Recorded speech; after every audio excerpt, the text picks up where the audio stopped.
Hello, hello. Hello, everybody. Hope everybody's having a wonderful day so far today. And, Silksong time.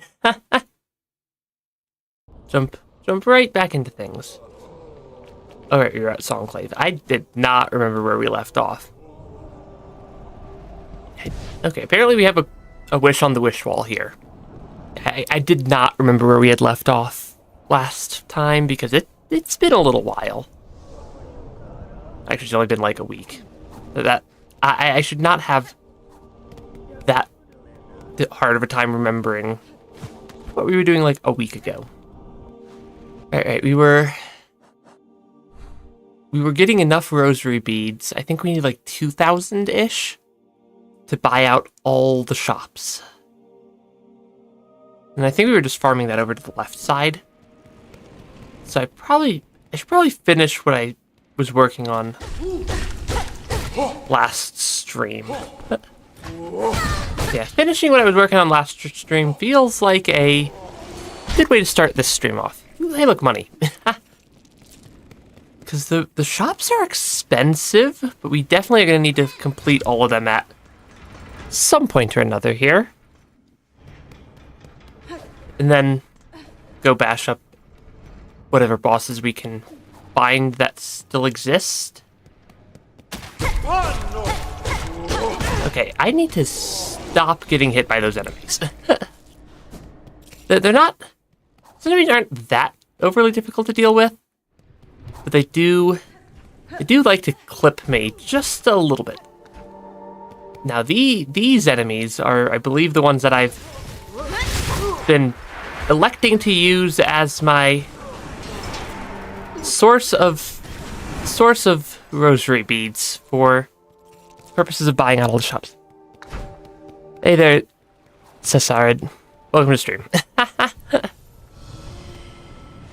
I actually made it today. I had to cancel yesterday's Ender Magnolia stream due to things beyond my control. Or things mostly beyond my control. Technically, anything I do is within my control to some degree, but you get what I'm saying, hopefully. I think we need about 2,000 rosary beads to finish buying out all the shops is where we're starting off, and then we're going to go and presumably get absolutely destroyed by some boss fight somewhere. Possibly Seth. That's at least which boss we've made attempts at so far.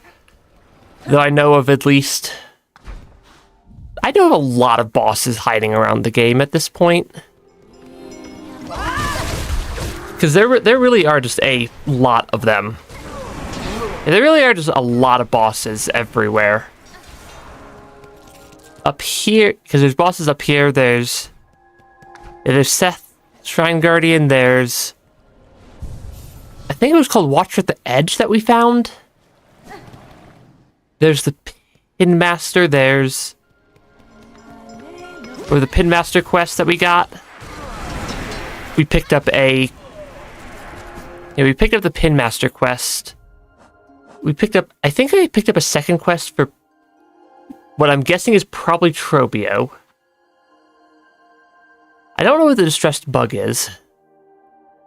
We have whatever the Hidden Hunter is. That's a lot. The current thing I'm working on is I'm trying to buy out all the shops because we were doing that at the end of last stream, but I ran out of time. And then we're going to go and...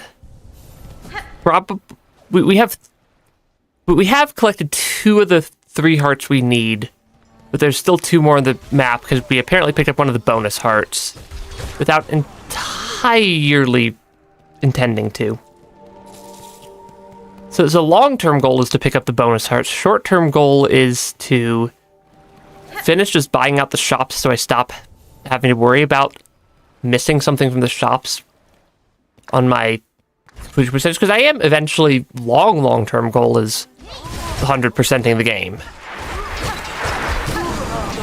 Though that's still quite a ways out.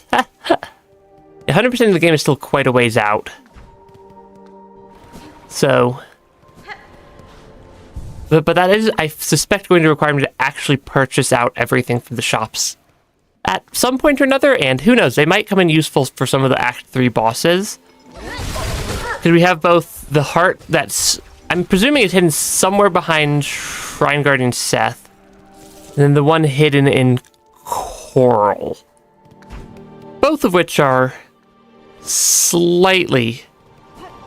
I haven't gotten that heart yet. I know where it is, but we haven't made it past... I think the furthest I've made it through the arena is like the second of the arenas, and decided to come back a little bit later in Act 3 because that was the first place I went in Act 3, and they're getting slightly destroyed by the arenas. They're probably a little bit easier now that I have damage upgrades. Yeah, they're probably a little bit easier now that I have the damage upgrades. How many rosary beads am I at? 900-ish?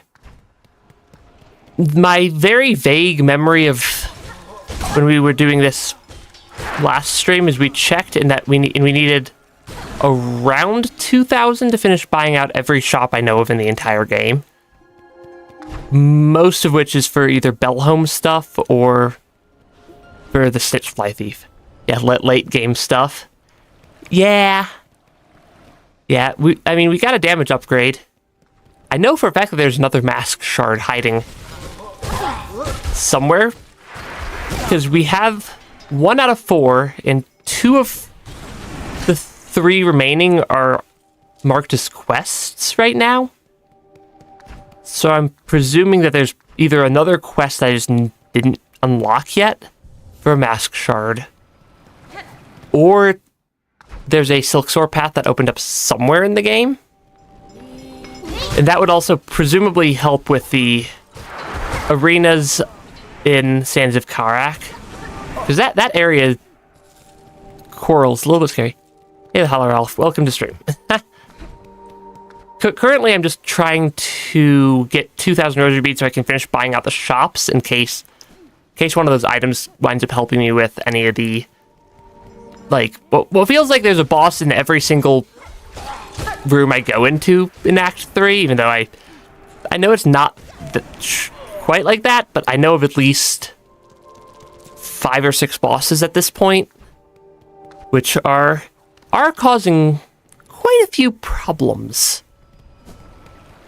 Because we have Shrine Guardian Seth I've made attempts at. I ran away from Watch at the Edge. I know of the Pin Master. I have what I think is Trobio. I have at least 1 quest. I've beaten a couple of them. I've beaten the ones for Lost Verdania. I've beaten the Scarsinger Carmelita. I've re-unlocked the Bellway. And then we beat the guy who was infected by Plasmium in Wormways. I, for some reason, am completely forgetting their name at this point. Yeah, Flea Game's harder than most bosses. We did beat the Flea Games. The slight bits of extra damage, I think, are coming in very, very helpful. Zango, yeah. Zango's the name of the guy. I knew he was the assistant of the other Plasmium-obsessed dude, who I also can't remember their name. I am very bad at names. Do I have Farsight? I think so. That's the thing. It's what gives me a completion percentage, right? I have the thing that gives me the completion percentage marker, which I believe was called the Farsight. Yeah, I believe that was called the Farsight. Yeah, Xylotl. Yeah, I'm very bad at names of things. People, bugs, items. Half the time I call it like... I still call it Stagways half the time. just from remembering it from Hollow Knight. Have I fought Trobio Emo form yet? No, but I think I picked up that quest. Do I have Thieves Mark gives me extra rosaries?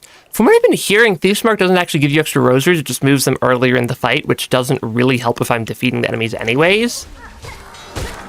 I think I might have it. I might have. It's either for sale at Grindel, which I can just immediately go buy at this point, or I have it, and I can't remember if I actually bought that one or not yet. I think that was... I think there was a yellow tool. I do have it.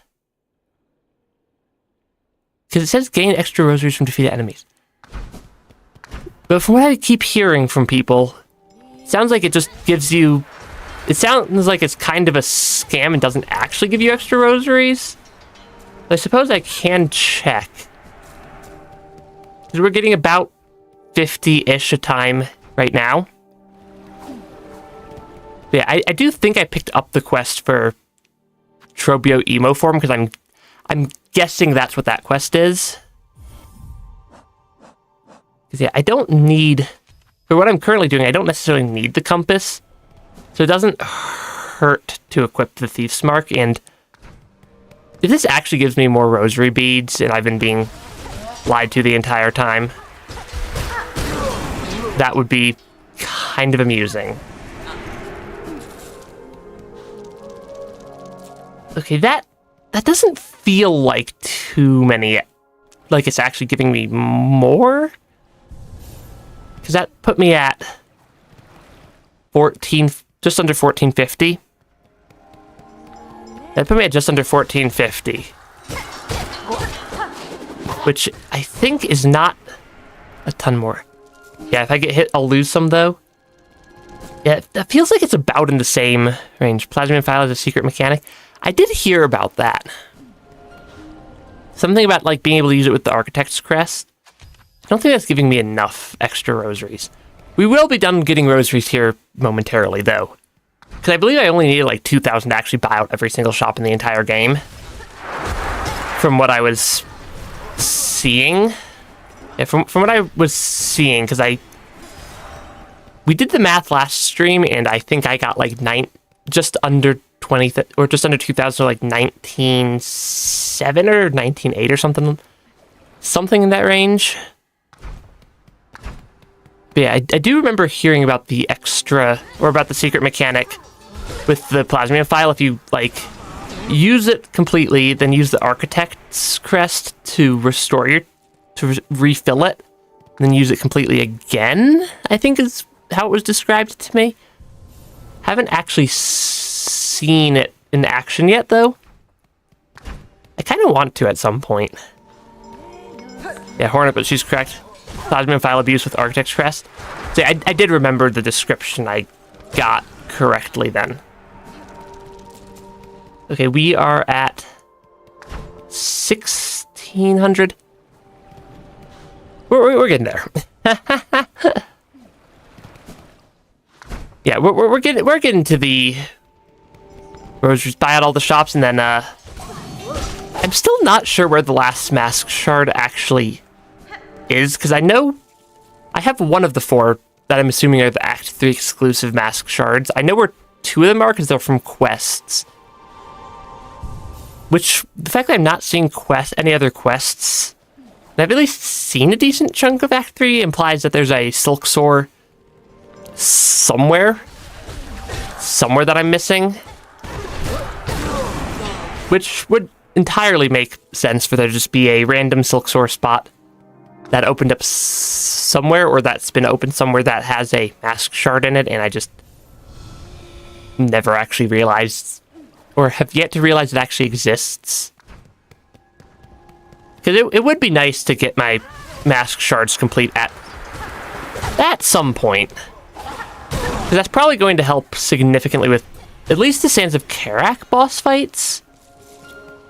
I'm not sure it helps just because of the arena, but I'm not sure it helps a ton with most of the other boss fights. Simply because a lot of the boss fights already deal double damage, so the difference between 9 and 10 mask shards is fairly minimal, because that's 5 hits either way against a lot of the bosses. So I suppose with healing it might help a little bit. Because I can heal. Honestly, yeah, healing it might work. But yeah, I can heal I keep taking damage from these guys. Yeah, if I can heal... We're pretty close. I'm going to do two more out and backs here, and then I think we have enough rosaries. Or I'm going to do one more out and back, and then I'm going to run back on the second one. Because I think we're at about enough rosaries to actually buy out every shop in the game. Which that'll be nice. You love Witch Crest because the nail attack is so smooth and long range, though, in three blue crests, or 3 blue slots is... That sounds really nice. The yellows are useful, but they're not super strong. And the reds I constantly forget actually exist.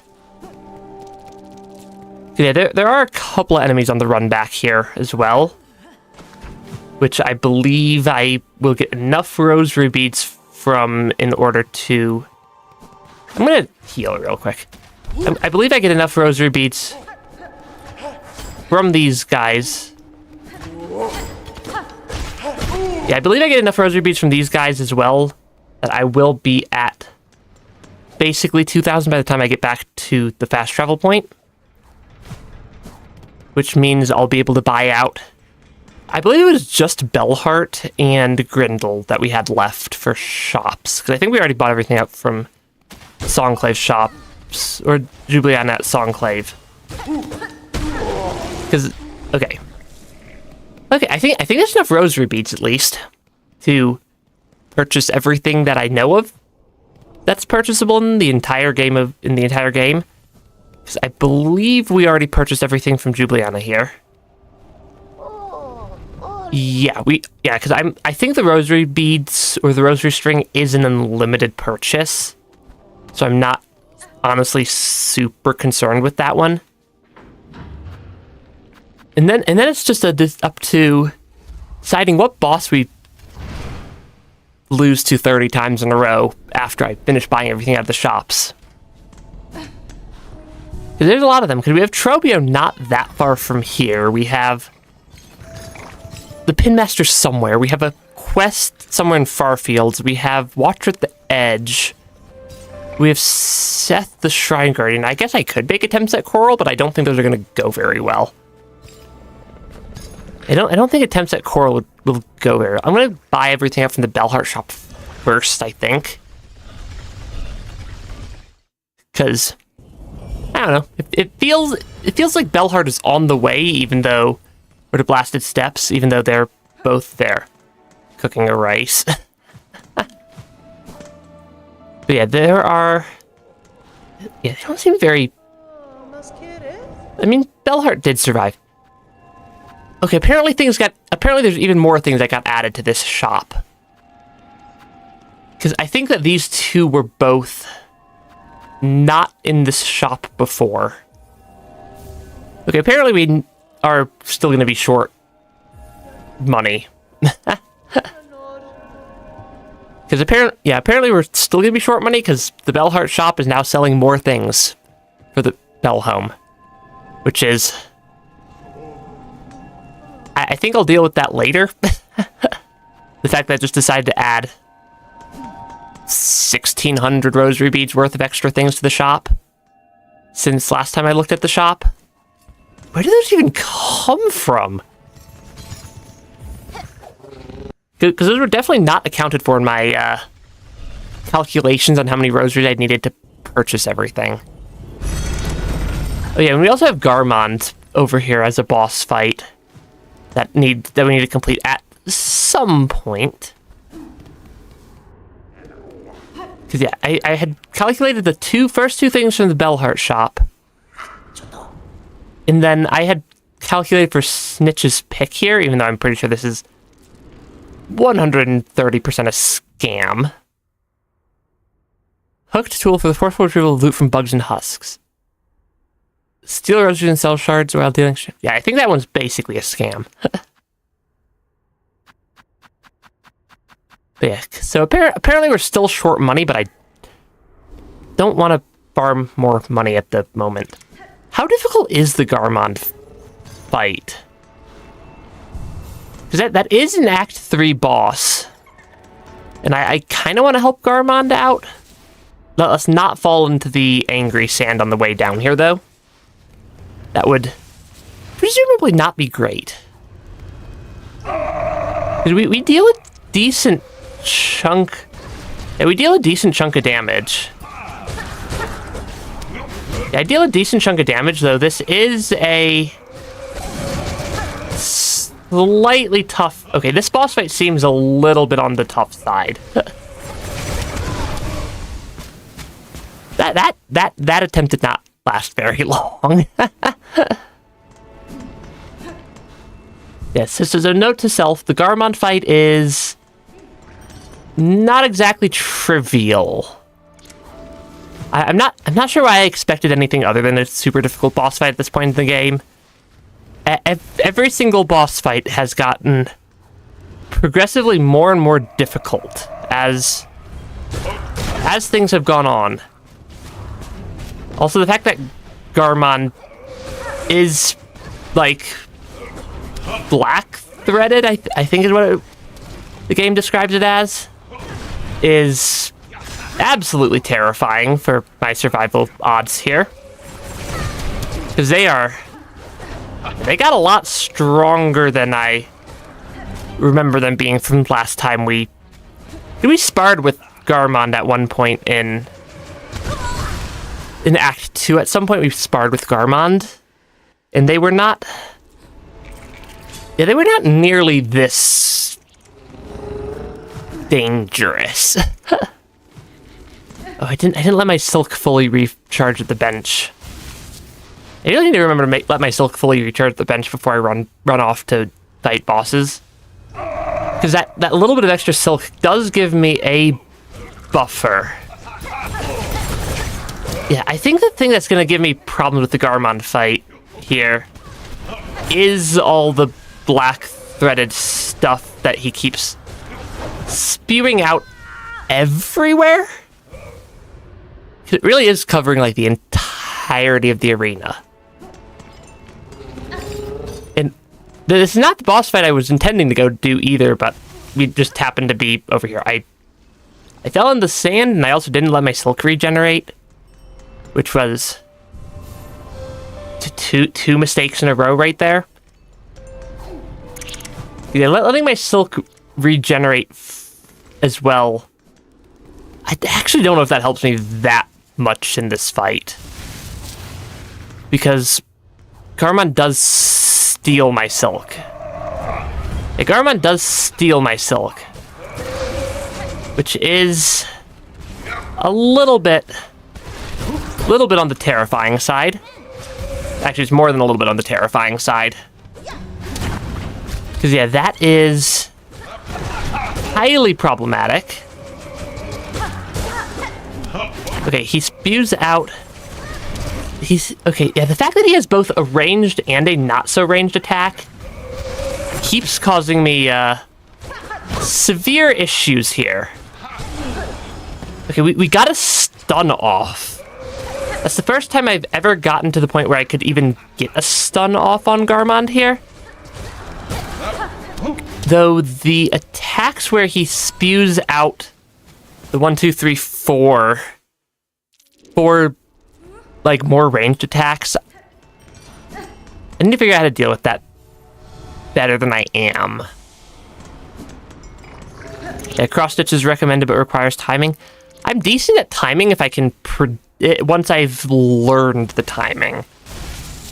So I may toggle over to cross stitch at some point here, because that does feel like it would be a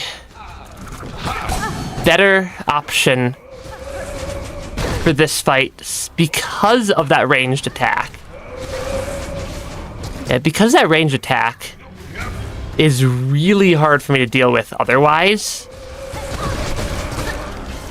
Yeah, that ranged attack is really hard for me to deal with otherwise, which is problematic.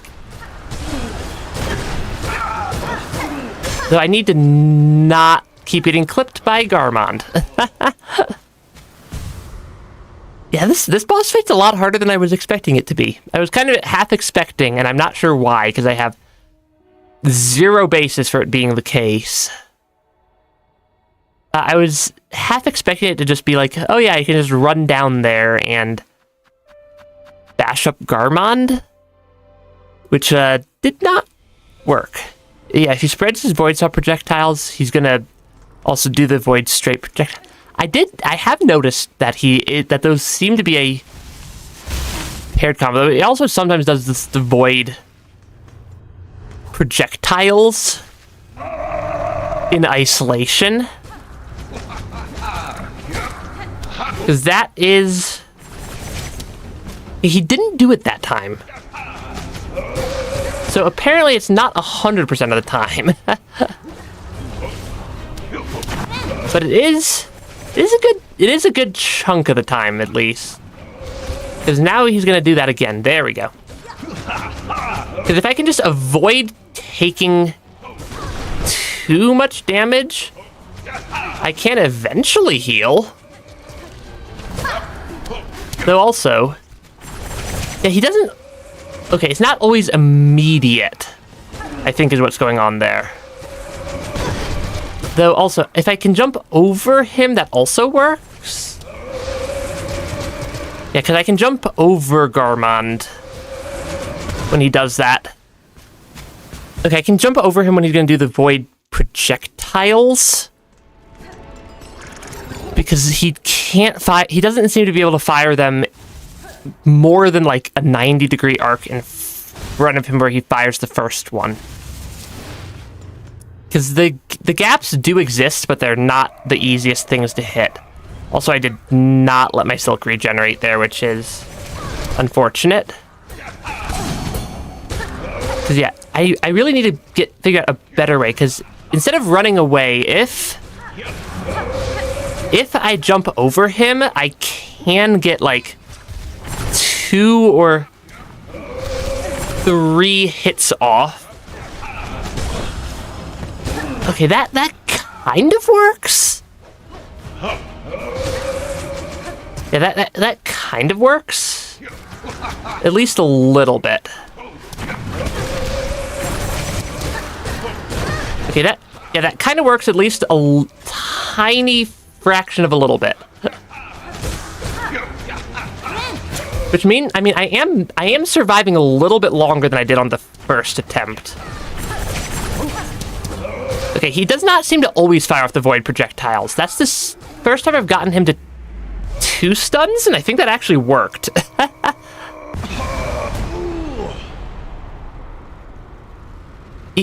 Or that's the second phase? Speak. Sir Knight, I am sorry. This was the only means to free you from the cursed threads. Fret not, little one. Be proud. You've grown so strong. Zaza, let us rest a little, and then we'll be away. Why do I feel like he's not surviving there? Also, was that a quest? Oh, was that the quest for the person yelling for help somewhere? I don't think I intended that. Don't think I realized that was actually the quest. Poor Garmond. He was just trying to help everybody. And he got infected by the Void. Which is a legally distinct Void from me.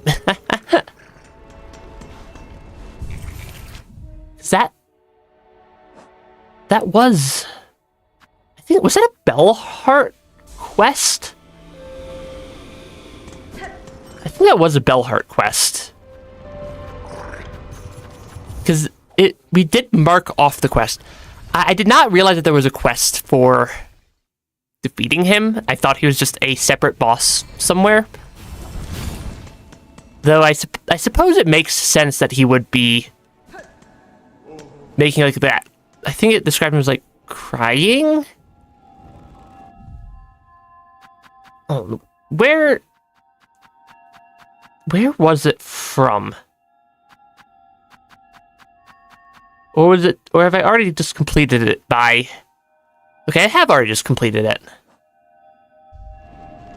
Okay, I thought I needed to turn the quests in, but I think I might be thinking of the wrong game.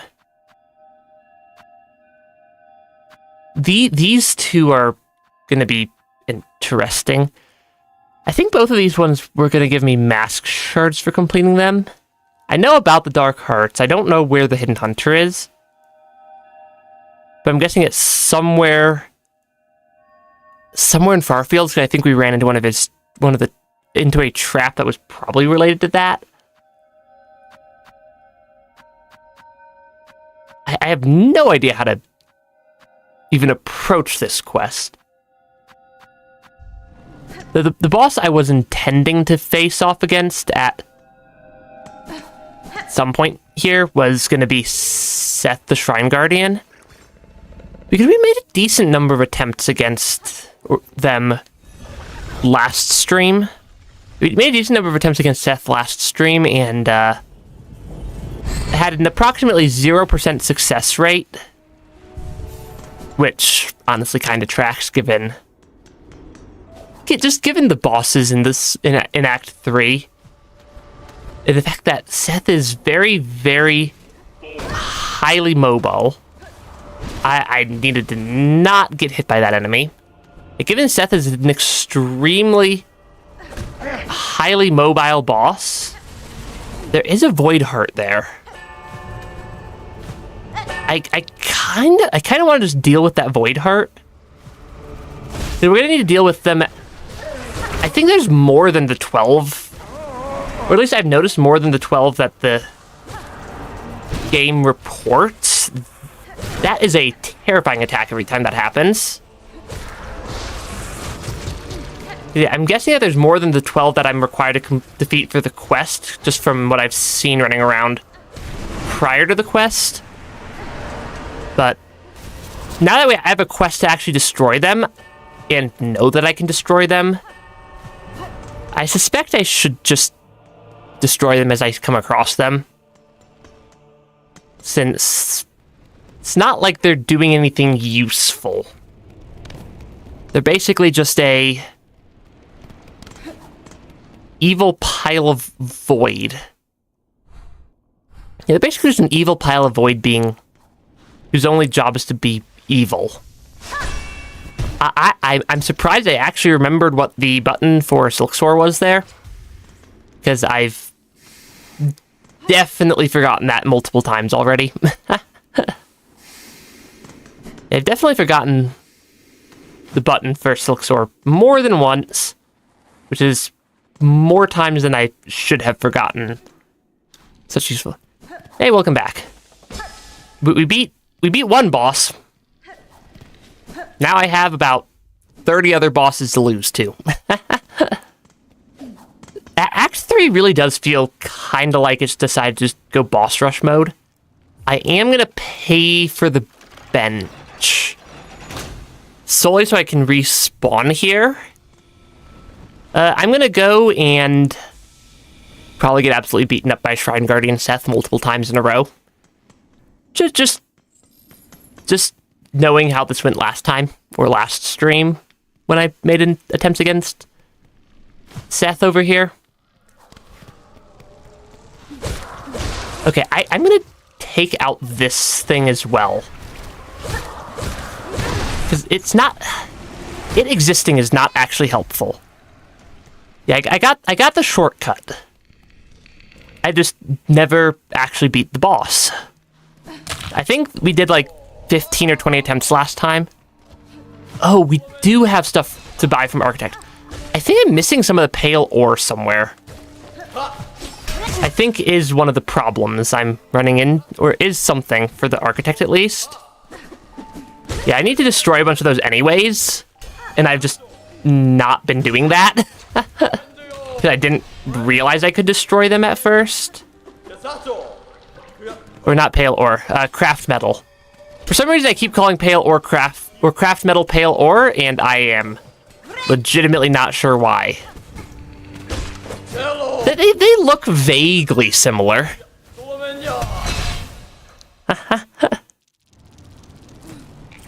Yeah, what does this RNG stand for you? Also, welcome to the stream. Yeah, Seth can get stuck in the ceiling. That would be useful. I think I have Sawtooth Circlet. Do I not? Actually, I might not. I don't remember which type of item that is.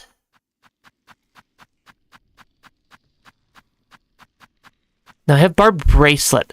I don't have Sawtooth Circlet. Okay, I thought I had it, but I think I remembered it. Change my tools after this attempt. It's probably a decent idea, though. I am kind of in what's been my combat loadout for a while. This has been, yeah. The Barb Bracelet's not that good. Yeah, multi-binder's good. I suppose multi-binder would be pretty good. Yeah, this is at least the loadout I've been using for a lot of the Act 3 bosses, which is why I keep using it. I definitely got clipped during healing there. I've gotten into phase 2 a couple of times. This boss. I'm gonna use my reserve bind. Just so I don't instantly lose. Yeah, I want to keep. Yeah, unless you're correct with the game, then Barb Bracelet is good. Yeah, I mean, if you're good enough at the game that you never take damage. If you're good enough at the game that you never actually take damage, then Barb Bracelet would be really good because that's just bonus damage that you deal at that point. But notably, I'm also not sure what I would swap my tools out for. It sounds like multi-binder might be useful, though I like the fast healing that Injector Band gives me. If you're the Fallen but Silksong version.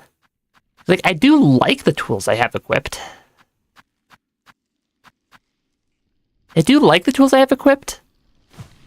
But it is hard. It would be OP if there was a Pantheon DLC so you could do Radiant Hall of Gods. That would be interesting. I'm not a huge fan of the boss rushes. Pantheon 4 is the only completion percentage I'm missing from 112% in Hollow Knight. It is specifically Pantheon 4. Just because I did not feel like ever actually farming or grinding my ability to fight those bosses up to the point where I could do it consistently enough for Pantheon, but yeah, you should use my reserve bind if you're about to die and have barely still. Yeah. That's kind of what I'm trying to save it for. Okay, he's going to charge at me. Okay, I think I'm remembering what I figured out last stream for how Seth here at least fights. Because we have made it. I have seen a phase 2 of Shrine Guardian Seth at least a couple of times. And then I can slowly whittle his health down. Because now he's gonna charge at me. Okay. I'm gonna heal while I have the chance. Oh, his shield only deals 1 damage. That's, I think, actually a useful realization. His shield deals 1 damage, but his pin attacks here deal, or his needle attacks here deal 2 damage. Okay, we got a second stun off. That's gonna be phase 2, which I try to jump right after. That's what I've been noticing. Okay, he does 3 attacks in a row there.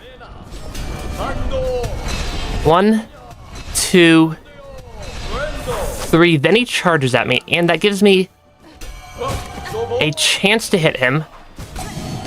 Okay, he only did 1 that time. 1. Okay, he's only doing 1 in a row now. Yeah, one. I think I am picking up how to do this boss fight. I am picking up how the boss fight works. It is not the easiest boss ever, though. Okay, 1, 2, 3. Then he's gonna charge at me, which means... Okay, I need to make sure I'm staying out of his attack range. Because, yeah, those attacks do... Yeah, the attacks do hurt. Yeah, the attacks do definitely hurt when they clip me. Okay, I need to not get caught by the attacks. I definitely need to not keep getting caught by his attacks. Okay, I got a stun off. So he's gonna do one. He's only gonna do one there? How do I tell if he's doing 1 or 3 of those attacks out of the air in this phase? Okay. Oh! That actually, I think that actually worked there. Yeah, Seth using Wanderer's Crest, harder than Carmelita, by the way. Yeah, I definitely wasted my heal there. Though I have a sneaking suspicion that I beat one boss only to unlock another boss, because that seems to be how Silksong goes. Is there an item in the ceiling? I have a suspicion. No? No? Okay, my suspicion was wrong.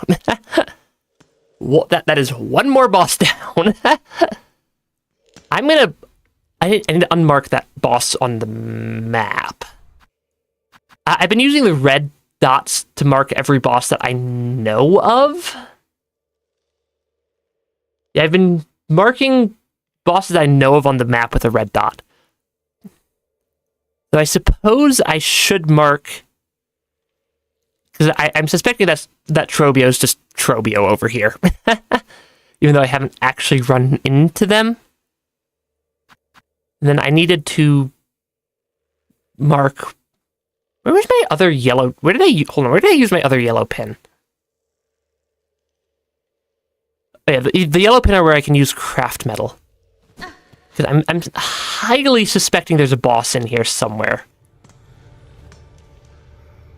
Yeah, there are a lot of things going on.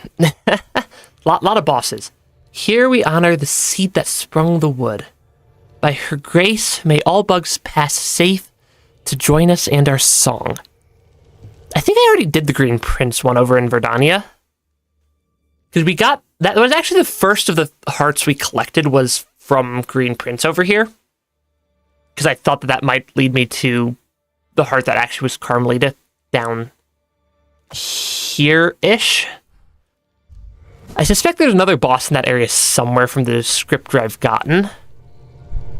Why does this feel like a boss fight? Yeah, every single time I've triggered one of these hearts, it's been a boss fight, though this is also just a fountain. Yeah, that was actually the first one I got because I found it entirely by accident. Yeah, it is, but you're safe. Boss fights and safe should not go into the same sentence. I almost never see safe and boss fights at the same time. Because at some point here, I do want to also make sure we complete Coral, but... Actually, I suppose Coral was the first one I found. Okay, that is definitely a boss fight in Nihilith. I had to move... I had to move so I could see...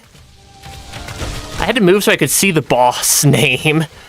Because they were behind my microphone. Yeah, just goo and cling to the wall. Yeah. Seems to not be... That, though that is a different attack. And I have a sneaking suspicion I'm actually going to lose the boss here. Which would be highly embarrassing. Because this does appear to be a new boss I haven't seen before. I feel like I should use Ascendant Script for this one. That would require me to run all the way back to the bench. Also, the fact that I don't have Reserve Bind... The fact that I don't have my Reserve Bind is also going to be slightly concerning. I feel like running all the way back to the bench to swap out is probably the play here. Because yeah, for this boss fight in particular, definitely agree that Ascendant Script is going to be quite useful. Step one is remember how to actually get up from the shortcut to the bench. That was definitely not the cleanest movement. Do I have enough rosaries to pay for the bench a second time? I think so. I do. I do have all of them. Yeah, I can cross-stitch her giant pollen attack. That would actually work very well. Yeah, that would actually work very well. And they're not black-threaded, which comes in handy. If we're just doing a boss fight, I don't need Compass, because I know how to get there. I do like the Injector Band. I do still very much like the Injector Band. Yeah, these all are pretty good attacks, though the long nail might not be the most useful for this particular fight. Yeah, I'm going to go with this loadout for now. I should have sat at the bench so that I could fully restore my Silk, but maybe use Wanderer's Crest. Wanderer's Crest could help. Because Wanderer's Crest, though the one that I'm most familiar with for Pogos, and the one that I'm most familiar with for Pogos in this game is actually the Reaper Crest. Though for boss fights and I use Reaper Crest for most of Act 1 and 2's boss fights as well. But I've been using Hunter's Crest for most of Act 3's boss fights because the faster attack and extra damage really does add up after a while. just having a little bit of extra damage really does, really does add up in Act 3. Where did I lose one Silk to? Oh, that would have been the Needlein. Okay. Wakey, wakey.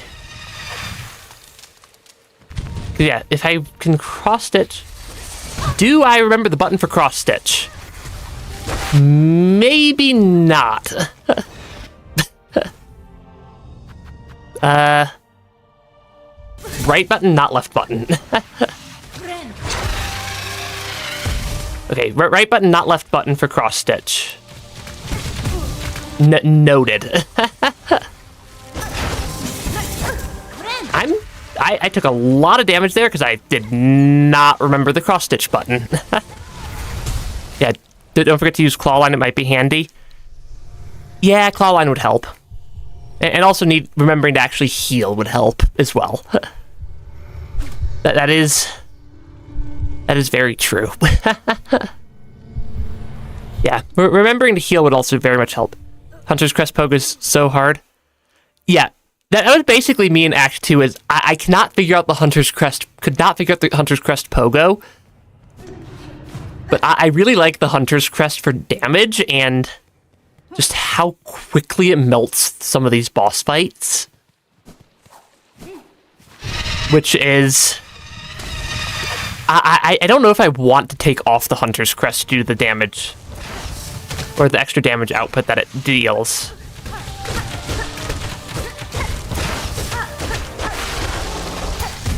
Okay, that was called how to not time that attack. I'm gonna heal real quick while I have the chance. So I need to figure out what the timing on...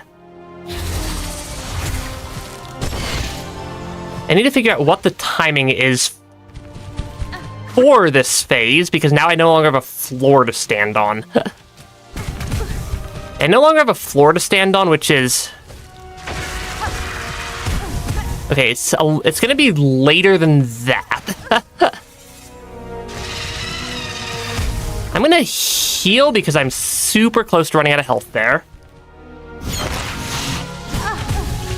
I feel like I should just avoid... Yeah, I feel like I should just be avoiding that. Yeah, my timing was off on the cross stitch, which isn't terrible. Yeah, pop a flint slate at the start of the fight. That could actually help, yeah. That'll get me through the first phase. First phase a little bit faster. Yeah, use dash to dash while sticking to walls. Oh yeah, that is a mechanic that this game has, isn't it? I keep doing the... Because I definitely keep doing the, like, Hollow Knight style dodge there. But this is not Hollow Knight, this is Silksong.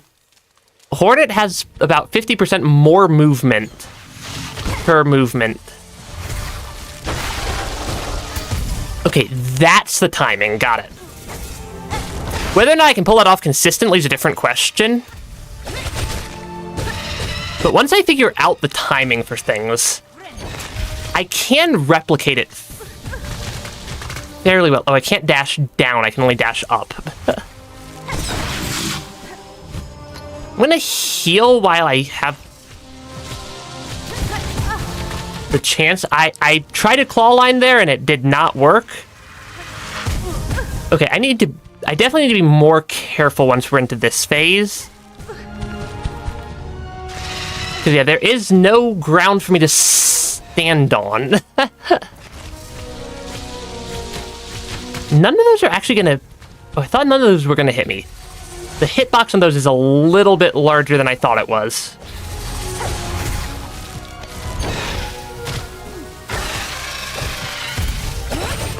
Okay, that was not exactly what I intended to do, because I wanted to heal, but I also just did not have enough health or enough to heal there. I can flint slate in the air. That would help. Because, yeah, the extra damage from flint slate, I mean, that is the entire reason I have the flint slate equipped. That was up. Okay, that's the up one. Yeah, I was intending to heal and not cross-stitch with that bit of silk there, because I was at pretty low health. But I did figure out the timing for... I think I figured out the timing for cross-stitch on the pollen attack, which is... That's pretty huge. Does flint slate restore without me having to go back to the bench on this one? The dream boss, or these, like, needle-in bosses, don't seem to be entirely consistent. Yeah, these needle-in bosses don't seem to be entirely consistent on whether or not... Okay, I'm gonna just avoid that one so I can get my heal off. Okay, yeah, the timing on that's actually a lot more generous than I am anticipating it being.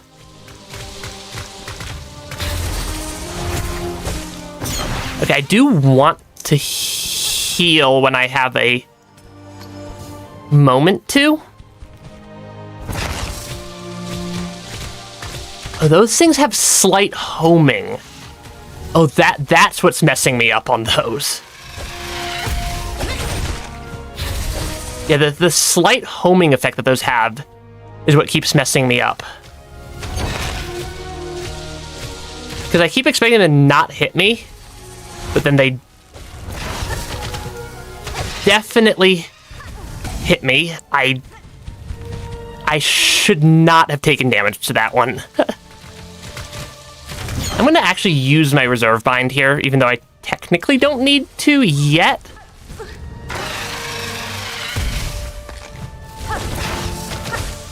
Okay, because then I can be at a decent chunk of health. Okay, are you going to charge across at some point here? You are?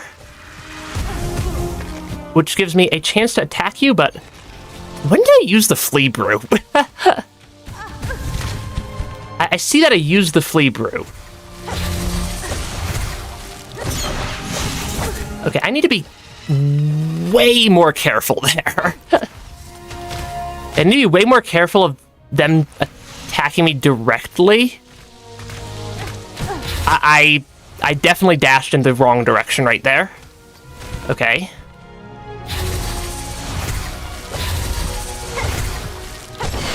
I think I'm working out the boss fight at least a little bit here. Sorry, I will read chat once I'm not actively in the middle of the boss fight. Accidentally used it once instead of cross-stitch. Gotcha.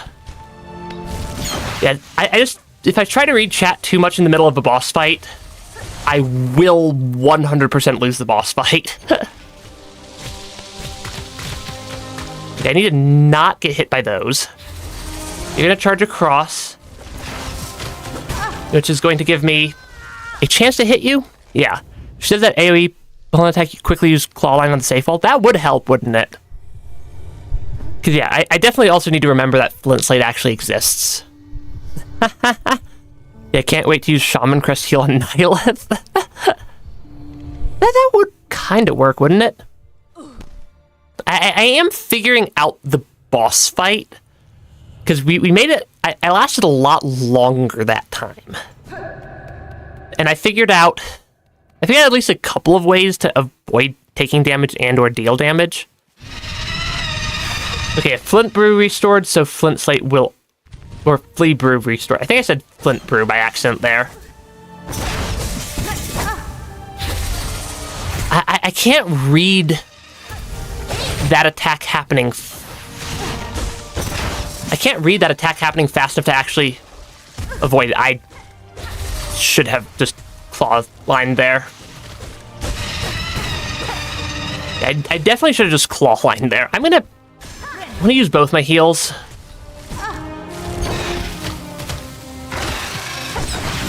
Okay, this... Because, yeah, this is not... Yeah, they're not the easiest boss fight ever. This is not the attempt. Yeah, this is not the attempt. Maybe this is the attempt. I think I got a little bit too aggressive that attempt, and if I get a little too aggressive with an attempt, I kind of get absolutely trashed by the boss because I stop paying attention to avoiding damage. I mean, honestly, I probably jinxed it myself also. Yeah, use a Flint Slate at the start. The Flint Slate doesn't last that long, though, is the thing. Because I can trigger the Flint Slate pretty easily, at least.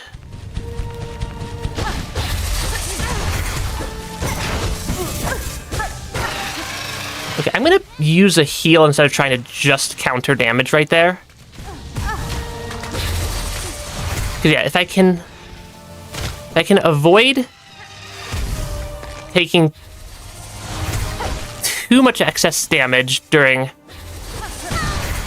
this phase, I can keep my health up. Yeah, those spheres aren't terrible. I'm gonna heal there, though. Okay, I need to watch where those are, because those clipping me is a little bit terrifying.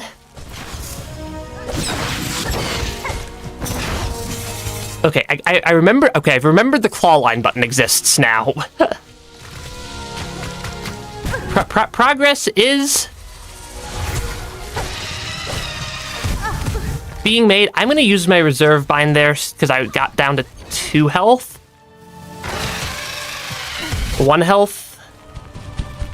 I mean, I'm back at 2 health again, which is not great for a boss that deals double damage on every attack. Yeah, being at 1 health. Yeah, a Flint Slate at the start of phase 2, potentially. I honestly do not mind spending the shards. And I'm pretty sure it doesn't even use my shards here in the first place. I should use Needle Strikes, shouldn't I? Yeah, this boss fight, I'm not always... Yeah, the boss fight is just patience to beat her. Yeah, I don't think it uses my charge, because I'm pretty sure I'm still at my 800. Yeah, I'm still at my 800. And it's not like I'm running low on shards. It's not like I'm running low on shards at any point here. Okay, come on down. Because I can deal a lot of damage if I pull my Flint Slate out. Yeah, Flint Slate lets me deal a pretty absurd amount of damage. Though these are tricky for me to consistently dodge. Because, yeah, maybe I Flint Slate when I inevitably get a stun off for just a little bit of extra damage like that. That might work.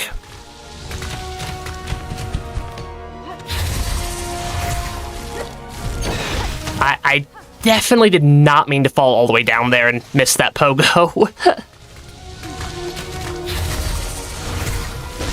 Yeah, I keep not triggering a pogo there, and it's making me kind of sad. I'm gonna use my reserve bind, even though I technically don't need to. Even though I technically don't need to use my reserve bind there quite yet.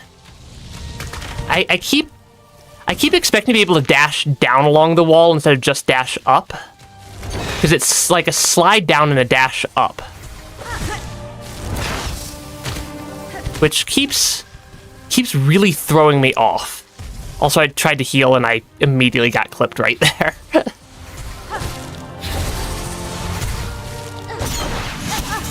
Okay, that... Because I'm not reading that attack. Yeah, you wish Shade Dash was in... That would be so good. Yeah, Wanderer Crest, Flea Brew, and Flint Slate Cheeser. I have 2 of the 3 equipped right now. Yeah, well, one of these attempts we're gonna get this. I have confidence. Yeah, Wanderer Crest does attack very fast and has a very much just straight down pogo. I could pop both at the start. They are quick to pop. Though I should really wait till I fall down.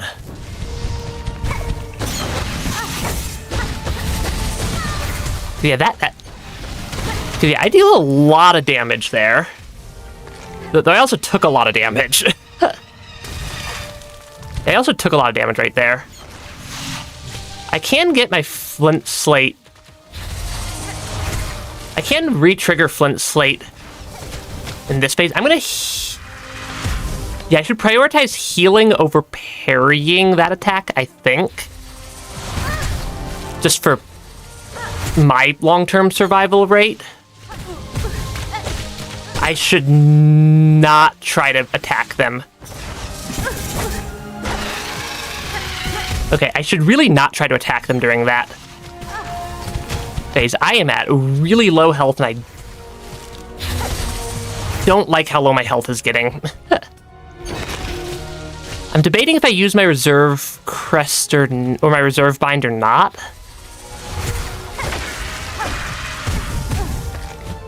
The answer is yes. Yeah, the answer is definitely a yes, use my reserve bind when I think I might want to. Okay, that lets me heal. Yeah, that gives me enough to heal at least. Okay. I feel like I do better dodging this attack when I'm on the right wall than the left wall. I don't know why. Okay, I just took a lot of damage right there unnecessarily.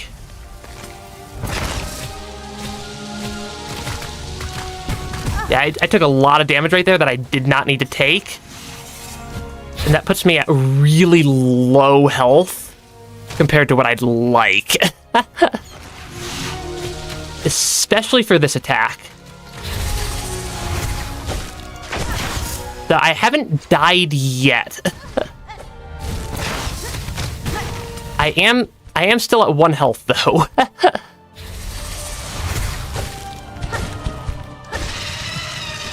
Okay.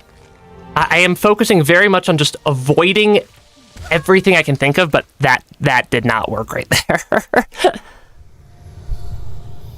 It's close. I feel like that was close.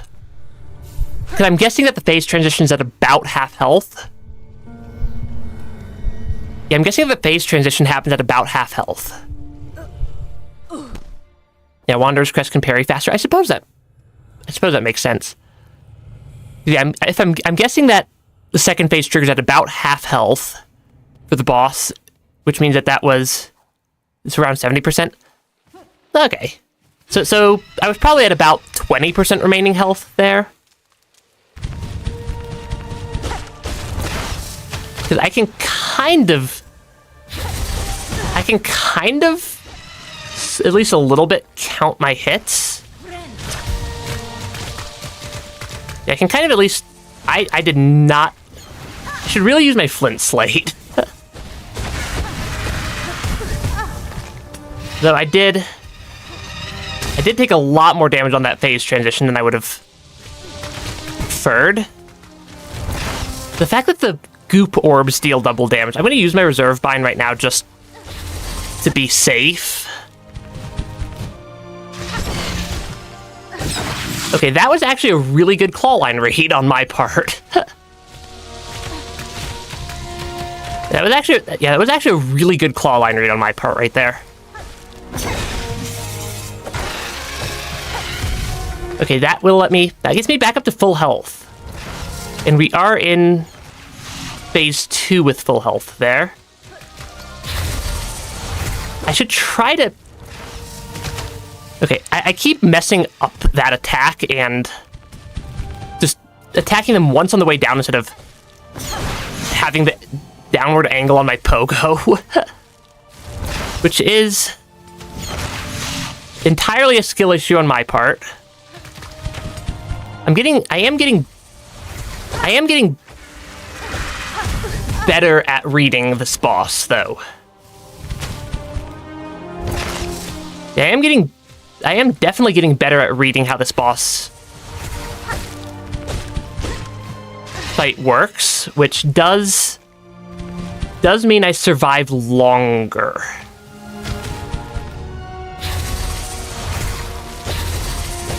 Okay, I like when they do that attack. Where they just, like, charge back one direction and then back across after, like, a second.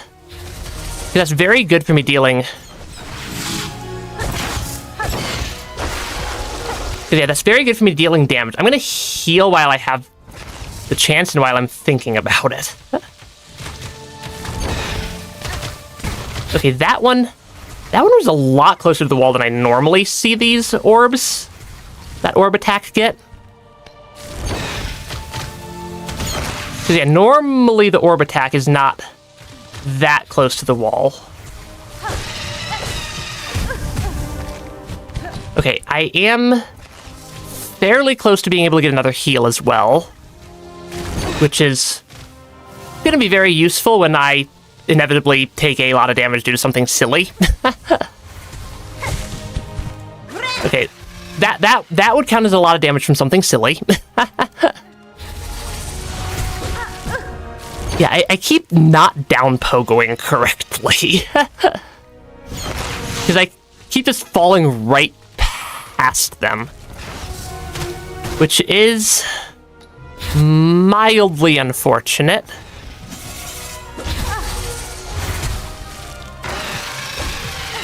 Okay, that... Shoot. I can hit the spike balls when I'm on the wall. That would help, I think, a little bit. That was close also. I keep getting very, very close. She got Repel, Pollen Barrage, Pollen Bomb, Spike Balls, Launch, Spike Manipulation. Yeah, that was super close. I can't actually see their health bar, but I can get a pretty we can all get a pretty good sense. Yeah, I should use Flint Slate more. Especially the Flint Slate. The Flea Brew I don't think helps me a ton once I'm in phase 2.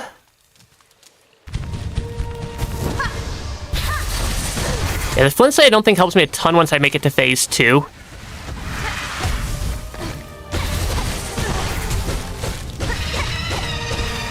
I'm gonna heal while I have the chance right there. Okay, I didn't take damage. I didn't deal damage, but I didn't take damage there either. And I will take not taking damage, even if it means I didn't deal any damage that attempt, or that round. Yeah, I should get the health bar mod. I try to play games with as few mods as possible, especially my first time I play a game. Just because I feel like I want the developer-intended experience. Unless there's some obvious reason why that's just not gonna work out very well on stream.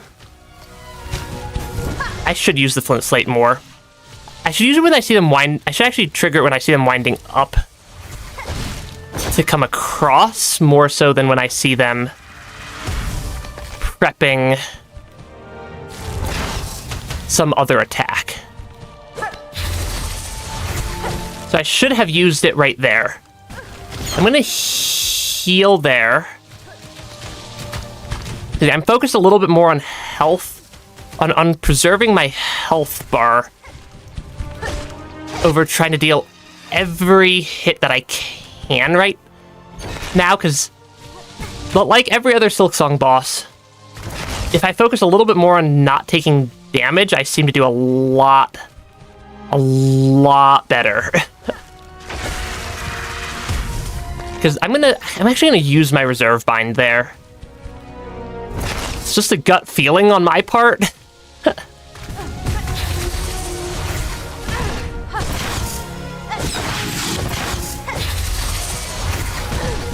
Okay, I did not expect them to go across right there. But having used my reserve bind there definitely saved me. Okay, they're gonna Pogo. Because yeah, if I'm more careful.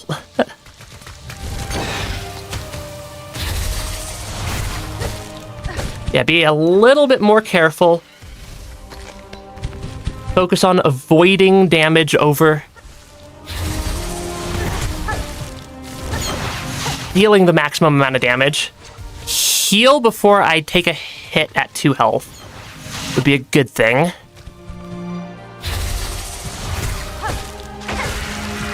Okay, avoid the damage. Yeah, preference towards avoiding damage over dealing damage still applies. So I did not avoid that hit. I did not avoid that hit either. Ah, shoot. Yeah, first chorus and Nihilist. Did you or did you not eat the Butterfingers that turn you into Cuphead boss? And then Hornet, you're almost there. No. We are getting there. I'm very bad at aerial movement in this game still. And this boss is basically a forced aerial movement boss, which does make sense. There's going to be some of those. But that does give me... Actually, I should use the Flea Brew first, because the Flea Brew lasts longer. Yeah, the Flea Brew lasts longer, so I should use the Flea Brew first. And then, mission, deal as many hits as I can before we fall down. Because I deal a lot of damage when I'm fully charged on Hunter's Crest with Flea Brew and Flint Slate. Yeah, Flea Brew plus Flint Slate deals a ridiculous amount of damage.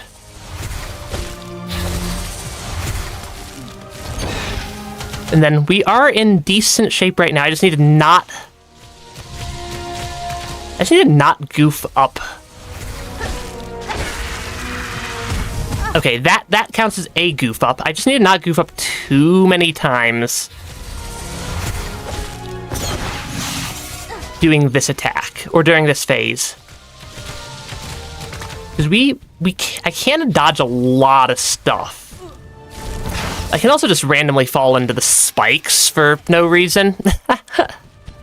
Other than I didn't press enough down on my controller for it to be a pogo.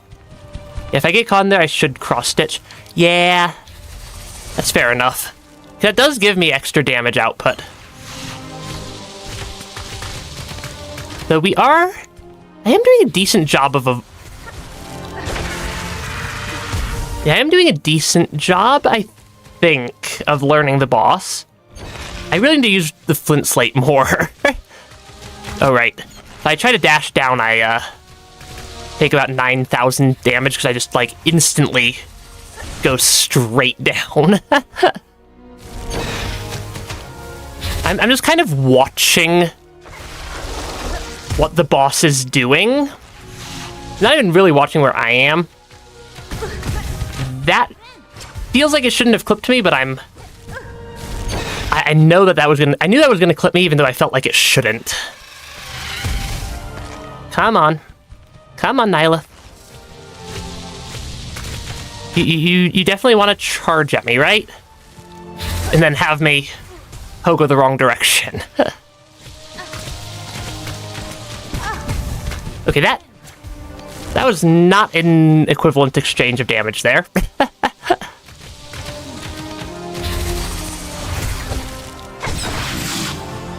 Okay, that is... Yeah, when they get stunned, that gives me a chance to get a couple of extra pogos off. That one looks like it might hit me. Okay, I am focusing more on keeping my health bar up over just dealing enough damage or having enough for... Okay! There we go! Yeah, well, 1 damage is more than 2 damage. And I'm guessing that was a win. I haven't seen the achievement pop up yet. We are life. We are growth. What world without us? Actually, that wasn't as difficult as I was expecting it to be. We have like 6 other boss fights. We have about a billion other boss fights I know of, because we have Watcher at the Edge, we have Trobio, we have Pinmaster, we have Coral. I need more money to finish buying out the shop because Bellheart added more stuff to the shop. What other stuff do we have? We have a missing mask shard. We have a hunt quest for void blobs. We have a hunt quest that gives me a mask shard for something I'm assuming is in Farfield. The void blobs, or the void masses, are pretty easy to deal with, at least. That also means we technically have 3 hearts. So I suppose I could probably technically beat the game without doing Coral. Yeah, I could probably technically beat the game without doing Coral at this point. Though I want to beat Coral at some point as well, but that's going to require me to get my last mask, I think. Yeah, I have 2 bosses over there. I have a boss Pinmaster somewhere in Mount Fae. What did the quest actually say? Because that was stormward side of Mount Fae and defeat her in battle. Yeah, please buy from Architect. I can go to the Architect. We have that shop. Because yeah, there are a lot of things. I think I have a craft metal. I'm definitely missing some craft metal somewhere, I think, because I'm assuming I can buy everything from them. I did do Sprint Master. That's the one... I have one of the 4 Act 3 mask shards. I think it's Grand Bellway's probably the best way to get to Architect. Yeah, I have one of the 4 mask or Act 3 mask shards, which is the one from Sprint Master. Yeah, then I can go to Underworks. I have 2 quests that said mask shard as reward, which are the Void Masses and get the Bright Vein mask shard. I don't know where Bright Vein is. Yeah, I don't know where Bright Vein is, so that's probably the one that I'm missing. Yeah, I have that, because I know I have 2 quests that listed mask shards as a reward. How did I get to Architect from here again? I think I have 100% rate of just getting lost trying to get to Architect from the fast travel points. So it's not terrible.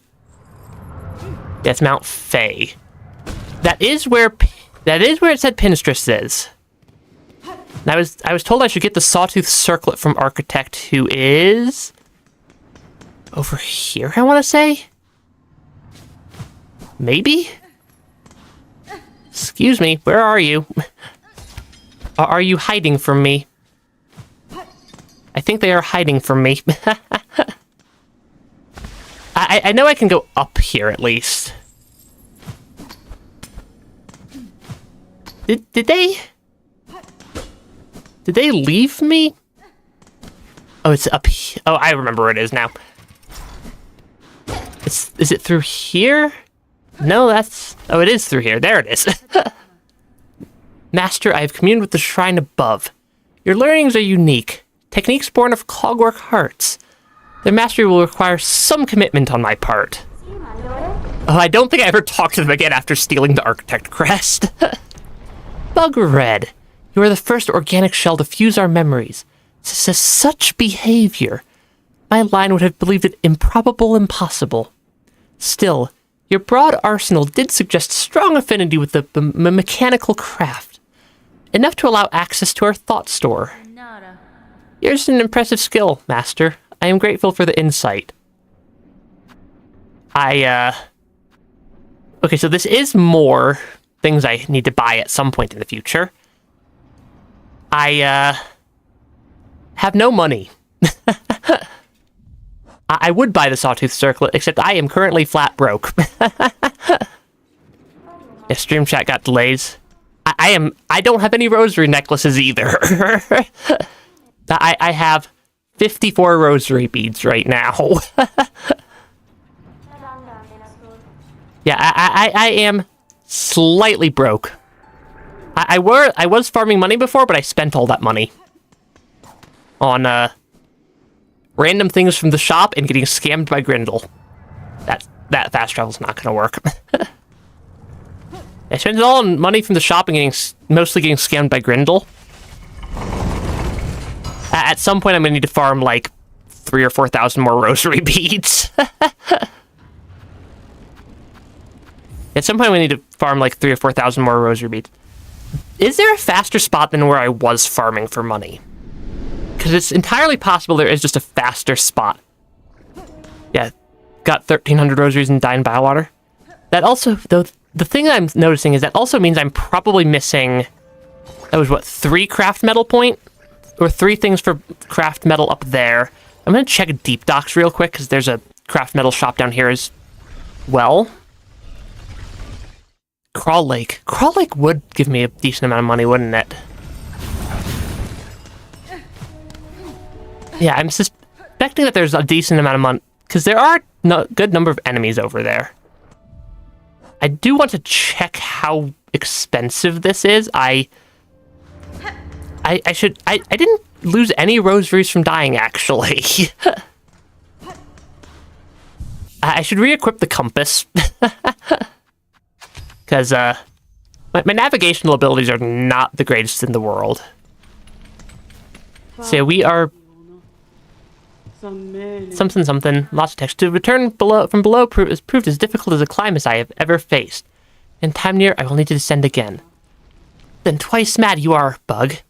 Or brave beyond measure. You're trying to make fan art for you? Much appreciated. Yeah. Small creators all must support each other. This is true. We shall wish on your continued survival, even if you seem intent on ending it.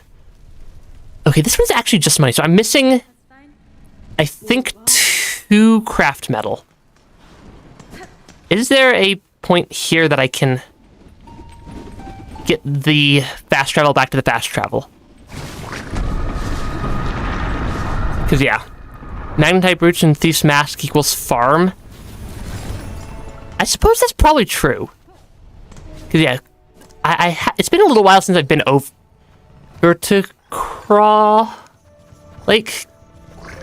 Or to the Craw Lake. I do remember where it is, I think. Also, do I want to farm money right now? Go to Farfield's Bell? I have people telling me like 30 different ways to go. I suppose the entrance is probably faster from Farfields than it is from Greymore. I'm already here in Greymore. Yeah, I know that there's a boss somewhere. I'm assuming somewhere in Farfield. I'm assuming there's a boss somewhere here. Which is... I currently need to figure out where to go. Yeah, I don't know what you're expecting to happen from the bench. I don't know what's expected to happen there. To get a certain item there. Do I have Curve Claw? I have the upgraded version somewhere. The Curve Sickle, I think is what it was called. Because we did get that upgrade. I thought I got robbed at first because they stole all my... Or they kind of just stole and then ran off on me. And, yeah, that thing is why I think there's the boss somewhere in this area. Yeah, my suspicion is that there's a boss somewhere in this area because I keep getting that. Anyways, you guys kept telling me to go to Craw Lake. I do want to go to Mount Faye at some point because I know there's a boss over there and it sounds like there's a mask shard over there somewhere as well. But you guys did say that there is a good money farming spot over here. And possibly... I don't know, this area feels like it's been very light on the... This area feels like it's been very light on the bosses. So I can't help but think that I might be missing something in this area. Some sort of... Yeah, I can't help but feel that I might be missing something in this area. As like a boss fight or something, because... I don't think I've seen... Yeah, I don't think I've seen any bosses in Craw Lake itself. You can hit the nests for money, by the way. That's not a lot of rosary beads. Granted, it's more than 0. Why does this feel like I'm in prison? Yeah, why does it feel like I'm in a prison now? I mean, I suppose I need any rosary beads I can get. Usually it's more. Yeah, I suppose I do eventually need all the rosary beads I can get. It's a lever. What is this? I don't know what this is. Yeah, I don't know what that is. I'm gonna keep hitting it, but I don't think that does anything. I don't know where you can farm in Act 3, to be honest. I have a spot that gives me, like... Probably about... like 1,000 rosaries would take me probably 5 to 10 minutes in the spot I know of.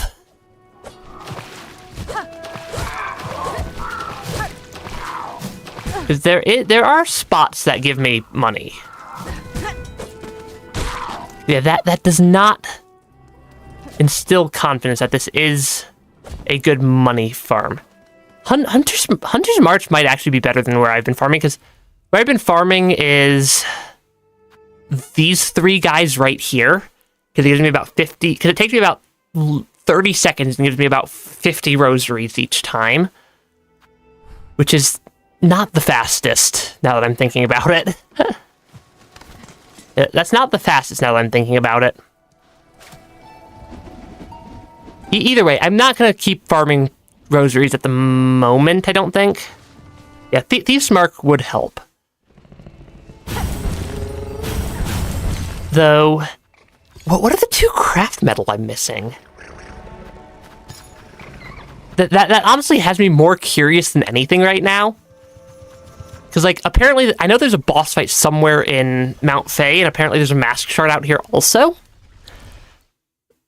But where's the 2 craft metal I'm missing? Because I've checked a lot of the craft metal spots at this point. I'm going to rest at the bench in the slab first, just in case I goof up traversing Mount Fae. Actually, for traversing Mount Fae, I think I might actually switch back to Reaper Crest. I do not like either of these tools. I don't like either of those tools. I want my flint slate and my flea brew. Because this is the crest that I've used every time I've gone through Mount Fae for traversal purposes. Because Mount Fae is a little bit... Okay, so the boss is just up. I suppose I could get through Mount Fae a lot easier now, though, can't I? Because I do just have the ability to just go up. It seriously looks to me like there's probably something... This looks like a large open area in the middle. Is there something up there I can clip onto? Yes, there is. Yeah, this is so much faster of a way to get through Mount Fae.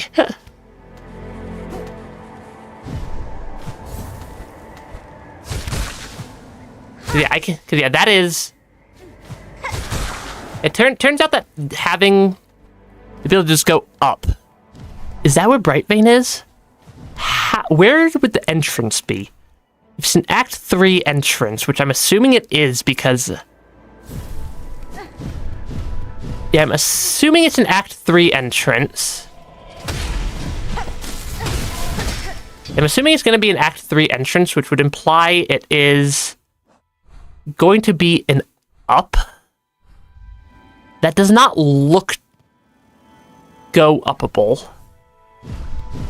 That is a highly professional term for describing how to get through rooms is go-uppable. Is it that? Hold on, is it that thing? That looks... That looks like I can go up there. I can go up there. Oh, interesting. What's this? An outcrop of magnite. Okay, I think that's just an item for... Yeah, I got the Silksong. The ice is still very cold. Or the ice water is still very, very cold. I'm assuming I can Silksong up here as well. I like the Silksong breaking the ice above me. That looks like a new room. That... I mean, it's called Brightvein. I suppose it makes sense that it is very bright. I suppose it makes sense that Brightvein it would be... Right, I have 9 of them. I know where... I'll probably be still streaming in an hour. Yeah, I know... I have 9 mask hearts. I have one of the... What I'm assuming are the 4 Act 3 shards. 2 of them are from quests, and the last one I'm assuming is... Hold on, where does it want me to go from here? Yeah, step one is to figure out where the game actually wants me to go. These big guys are big.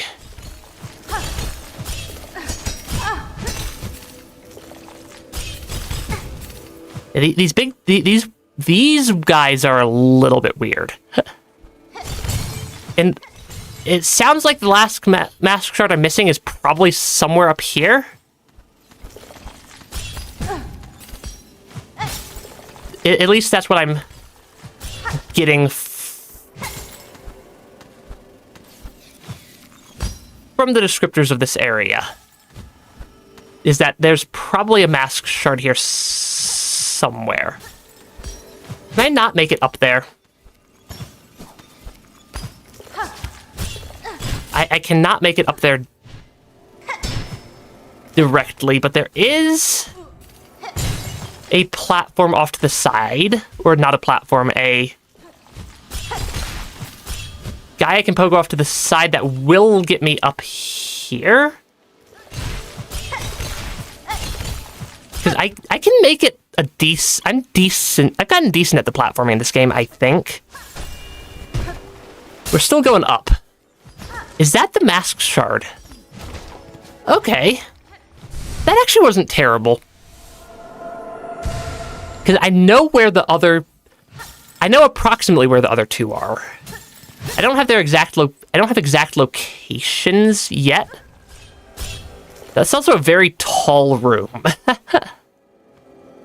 Yeah, this is also a very tall room, and I have a sneaking suspicion I'm not making it out of here alive. Maybe I will, actually. Okay.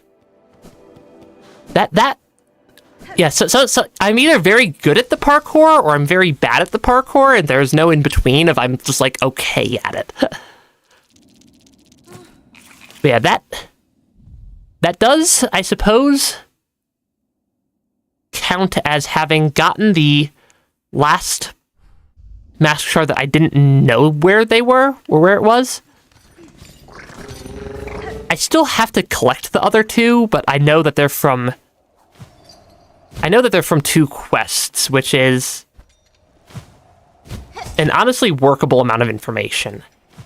I do want them to get my cocoon back, though. Yeah, I do definitely want to get my cocoon back from the depths of Mount Fae here. Because I can just keep... I can go up pretty well. I can go up pretty well, because there's... I'm suspecting a boss fight up here somewhere. I'm suspecting that there's a boss fight up here somewhere. Though Mount Fae is actually really easy to traverse nowadays. With all the... just with all the upgrades I've gotten. It took so long for me to get through this area the first time. It took so long for me to get through this area the first time. Between the between the heat challenges and everything else. I'm gonna go get my cocoon back though. And then figure out at least figure out where the Pin Master's spawn is. Okay, cocoon retrieved. That I think is... that's not terrible. Though I have to dig my way back out of Bright Bane, apparently. One bit at a time. Can I break these heat lamps? I can. Because I didn't see a place to upgrade a tool there though. That is interesting. I didn't see that. I didn't see a spot to upgrade a tool there. I'm guessing that the Pin Master is somewhere over here. Somewhere over there is my theory for the Pin Master's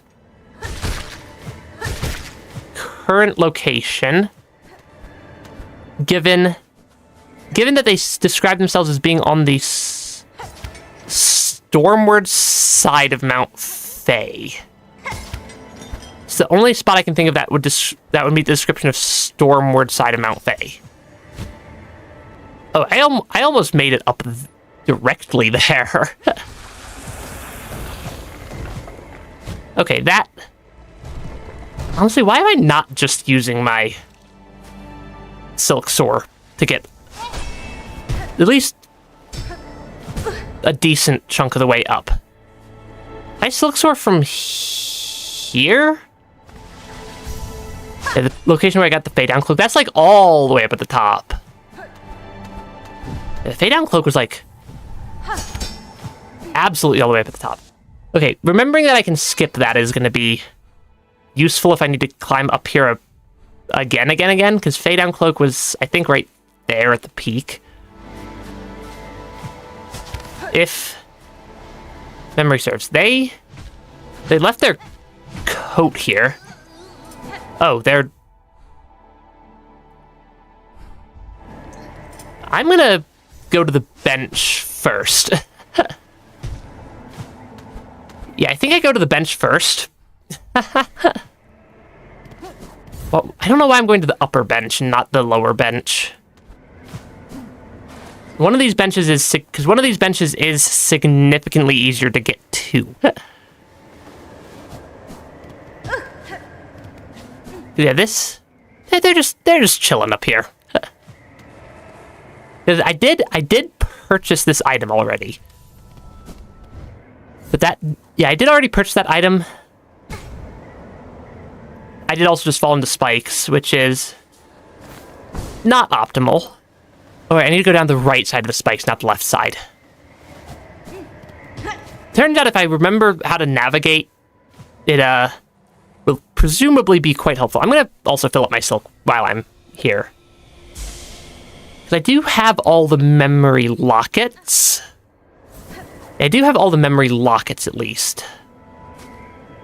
Because it was down through here. Okay, because I'm guessing this is a fairly legit boss fight. If I had to guess. Aha! Needlebug. Who else would dare to wake a pinstress with such force? She will give you tool. I mean, I'm gonna need to beat her at some point. Saw my wish, I'm guessing? You're hoping to fulfill it? I know what you are seeking, pinstress. A death duel. An end from battle, not cavern's collapse. I can oblige to a point, but a greater challenge still awaits me below. Whatever else you're about, you might be finding it futile now, Needlebug. The black quakes. Tharloom's finale awaits. So let's stop the yapping, aye? How's about we begin? Let's see at least one of us and true to our nature.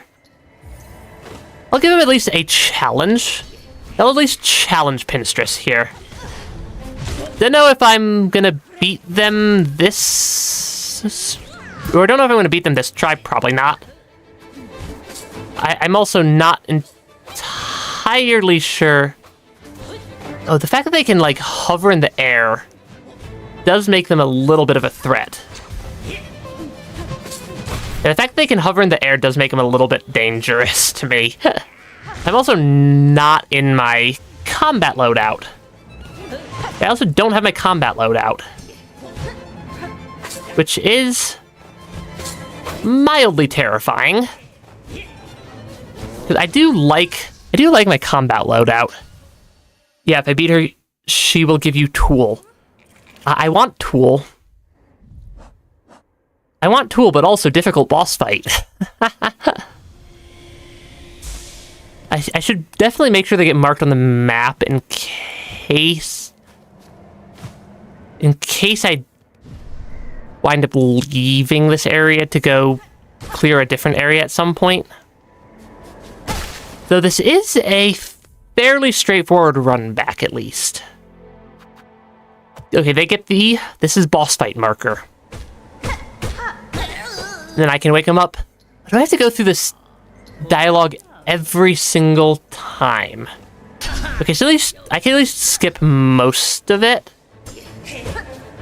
I can at least skip most of the dialogue there. Okay, the fact that they're just, like, up in the air, throwing things down at me is making them a little bit hard to deal with. Okay, they are... I can't tell how difficult of a boss they are. They're dealing a lot of damage, though. Oh, I can parry the pins. Yeah, they do only deal double damage. They do only deal double damage. The tool I get is low-key useful. I mean, I'm gonna beat them at some point. It's just a question of if I beat them now or if I give them like 10 or 15 attempts and then beat them later. Because I don't like giving the same boss too many attempts in a row. Since too many attempts in a row, and I start to get what I call boss fatigue, where I just really start messing up the boss fight. And, like, I go from semi-consistent to not at all consistent. If I start getting tired at a boss fight. Okay, that attack is mildly terrifying. It's not actually hard for me to dodge. So far as I can tell, it's a very easy thing for me to dodge. I say that as I then get hit by it, and I'm now at 1 health. Okay, we're not dead yet. And this doesn't seem to be the toughest boss fight imaginable, though I'm probably gonna lose this attempt. Yeah. Doesn't seem to be the hardest boss fight ever. Definitely not giving up the boss fight yet. Because getting a new tool that's useful sounds like it'll help a lot. There is also... Okay, I think if I just hover along that...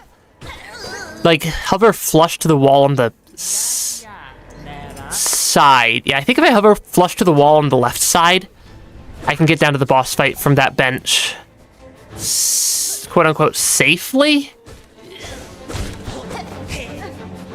And then the less damage I take, the more damage I deal. Because thank you, Hunter's Crest. Thank you, Hunter's Crest, for lots and lots of bonus damage. I have no idea how much health this boss has. But they were one of the earlier bosses I unlocked in Act 3, so I'm assuming they're on the... My potentially rather incorrect assumption that they're going to be on the slightly easier end of all Act 3 bosses. Though, also they are a pinstress, so they're probably decent at using their pin for combat as well as whatever else they use it for. Okay, that attack is a little scary. I mean, I want the tool. I do need to survive, though. Yeah, I do need to survive, though. Because I'm guessing if I leave the arena, then the fight just ends. Okay. A little bit rough. Play Hollow Knight, you're at City of Tears. Which charm spell should you search for begging? I don't remember which things are in City of Tears, unfortunately. I do remember there's useful stuff in City of Tears, I just can't remember what. Which is not very helpful. I realize.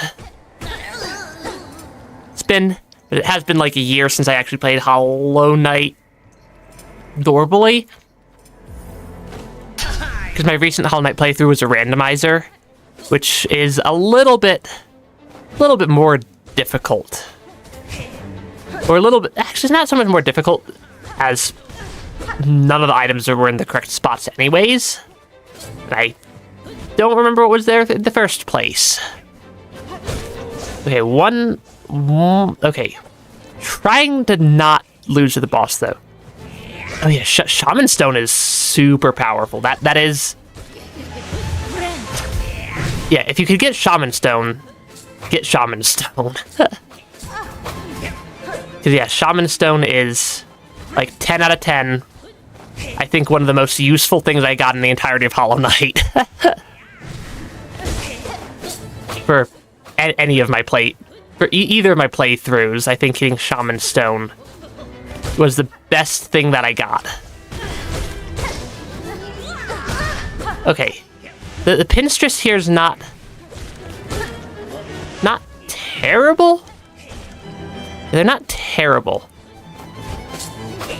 Yeah, Shaman Stone, from what I remember, was one of, by far, the most useful things I got in the entire game.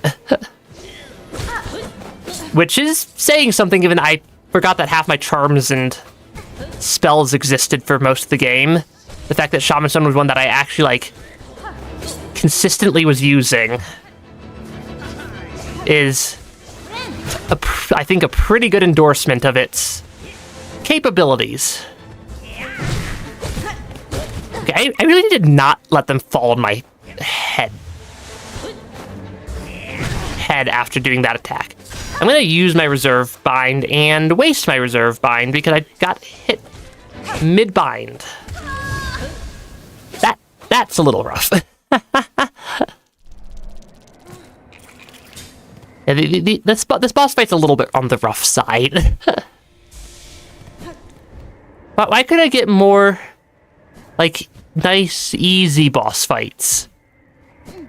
Actually, I wouldn't appreciate an easy boss fight to start with, because I do legitimately enjoy these difficult boss fights.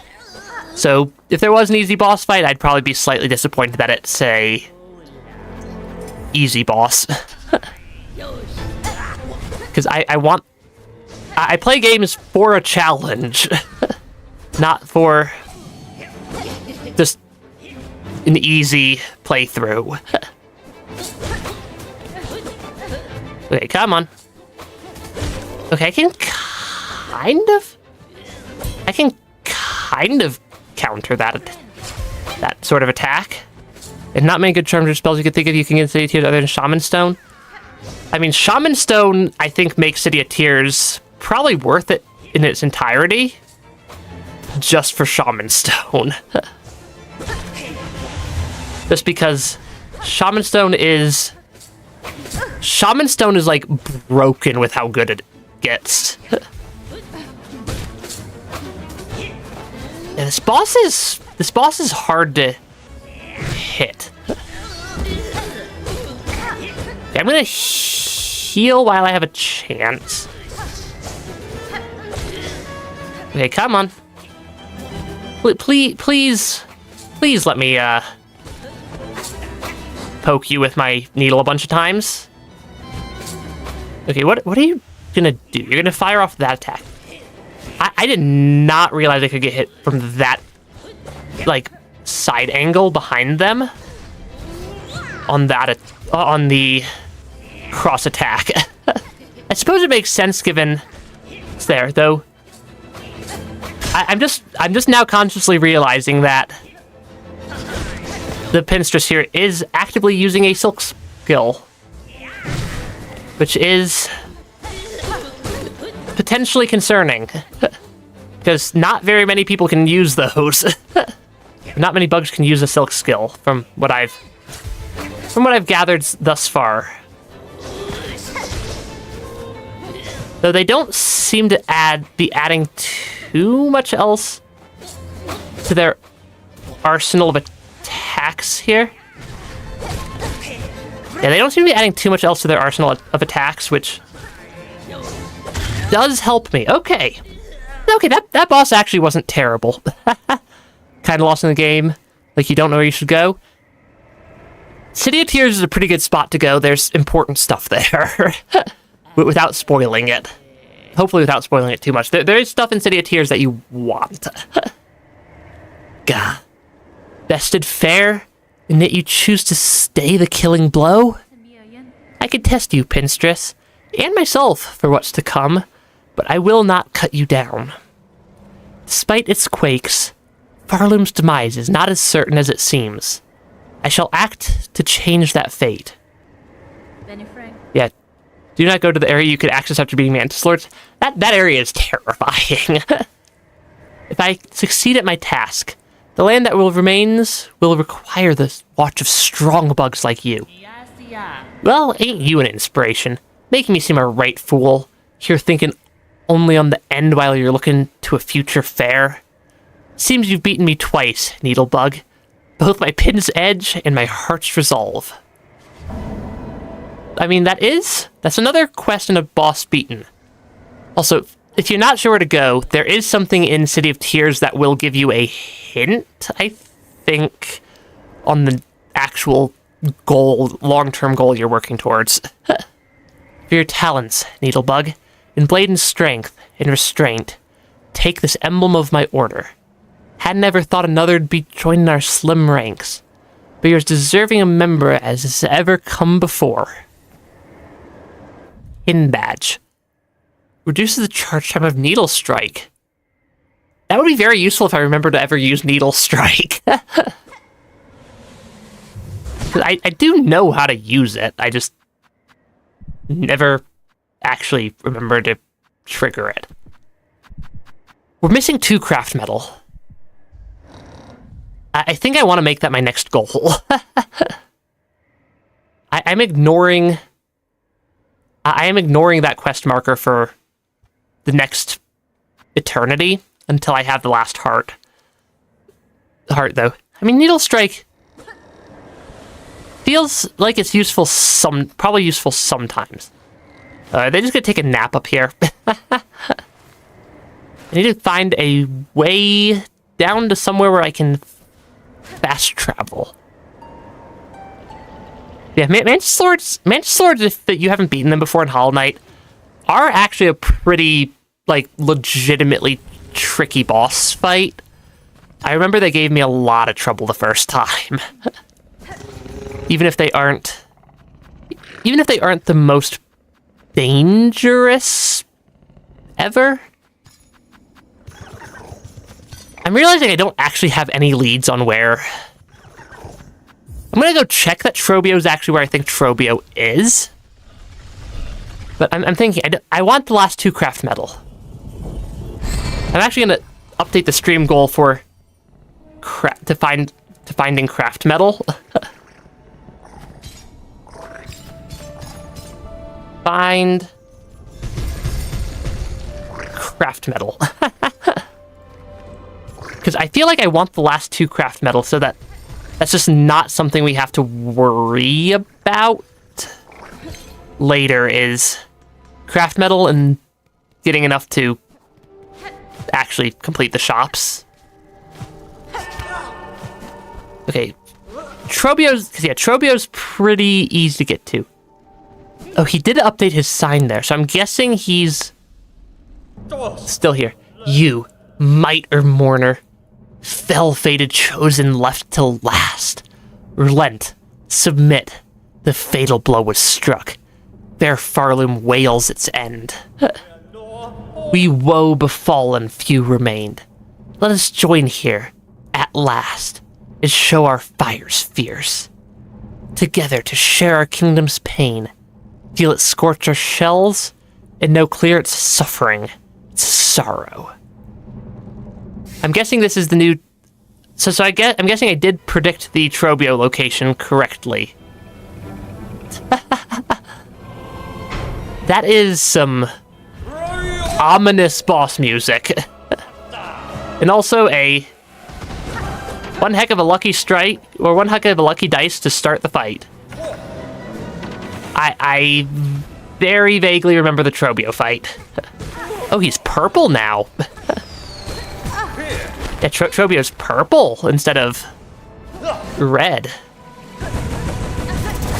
That's new. Gotta go see ya. Hey, thanks for jumping by stream. Yeah, Emotrobio. He, appears to be slightly troubled by the fact that the world appears to be ending. I did not last very long there.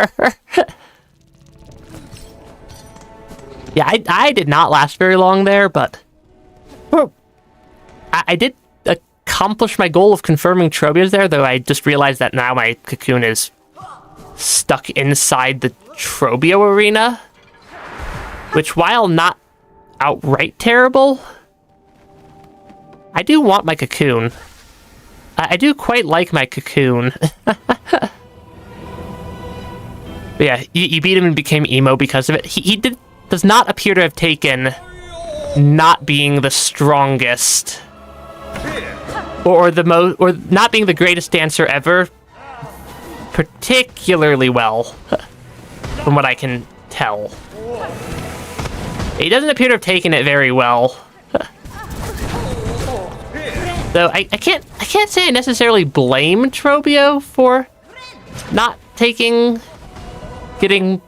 bashed up and then the world ends because he didn't win. If that happened to me, I don't think I'd take it very well either. I want to make sure if I die along the left wall so I can get my cocoon back. Yeah, because that's kind of what I'm thinking.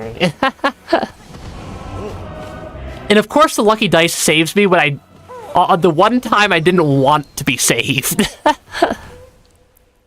Yeah, I want to steal my... I do definitely want to steal my money back here. Yeah, I do definitely want to steal my money back, which means I need to switch cross-stitch out for... I think Silk Spear will let me hit it from outside the area. I need to make sure I have enough silk to use Silk Spear still. Yeah, Magnetite dice. I know they're called the Magnetite dice, but I keep calling them the lucky dice because... well, clearly there are lucky dice. Yeah, clearly there are lucky dice because they save us from taking damage at all points in time. Okay, there we go. Yeah, I like how it spawned the cocoon, like, just far enough into the arena to be problematic. just far enough into the arena to be problematic. Though now I have the real puzzle of... I want the last two. Yeah, my goal is to find the last... my new goal is to find the last two craft metal. I don't know where those would be, though. Because we've gotten a decent number of them, but we're definitely missing some. And I'm assuming it's all accessible to us at this point. And I'm gonna go out on a limb and assume that all the craft metal is probably accessible to us, given we're in Act 3, and have, I think, all the movement abilities the game has to offer. I'm just not sure where they would be. Because I want to buy everything. Because we've bought out, I think, everything from the shops.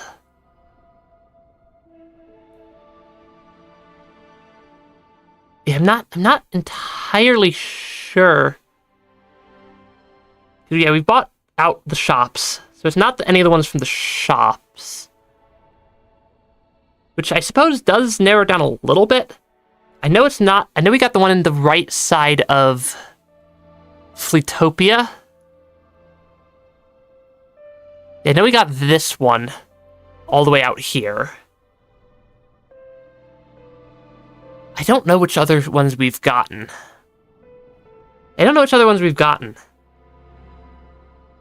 We've gotten several of the other ones, because we're only missing 2 of them. I think I might do what I did for the memory lockets and pull up the wiki. Because that feels like it might point me, at least in the general direction of wherever the last two craft metal have wound up being hidden. I think I'm gonna pull the. I think this is in the interest of not having me run around for all eternity. Having a checklist of places to check. Because I don't remember where they are, or which ones we've gotten. Okay. I don't remember which craft metal we've gotten already, which makes it hard to find which ones I'm missing. Which also makes it hard for me to... It's a very large map. And we've gotten a decent number of the craft metal at this point. But at least according to poorly drawn map on wiki checklist, there's something possibly around here to check. Because the map I'm looking at is about 3 pixels in size. So it's very, very hard for me to actually read the map. Okay, are you black-threaded? No, you're not black-threaded. You're just gonna jump into spikes, followed immediately by... I don't know why I keep poking fun at the enemies who jump into the spikes, because it's not like I don't do the exact same thing constantly. The spikes just look like they need to be jumped into, you know? If the spikes didn't want to be jumped into, why would they be there? Okay, this looks like we probably already got this craft metal. I'm guessing we already got this craft metal. That's somewhere down here. So I need to take out all the black threaded creatures. Hey, we're gonna get a little bit of money from it. Did I just defeat an enemy through the wall? Why do I feel like I just defeated an enemy through the wall there? But it looks like we got that one. Which is 1 out of... Honestly, I don't actually know how many craft metal there are. Like, so, I mean, I suppose that's actually 4, because we got 2 from shops, we got 1 from Pier Lake, we checked that one, so that's 4 out of... I don't know how many craft metal spots we've checked. This one would be... It looks like somewhere around here? So that might actually be fastest to go to the Farfield's warp point. Yeah, this looks like it might actually be the fastest to go to the Farfield's warp point to check. Because I don't know where the craft metal is. Or, I don't know which of the craft metal we've picked up, rather. Because I wasn't paying that close of attention to marking the exact locations we've already checked. That is a mildly concerning creature up in the sky, but I don't think they're actively going to cause me problems. I don't think that creature up in the sky is actively here to cause me problems. I think it's left side of the next room over. It is helpful that I have enough movement to basically go absolutely wherever I want. Yeah. Hidden somewhere.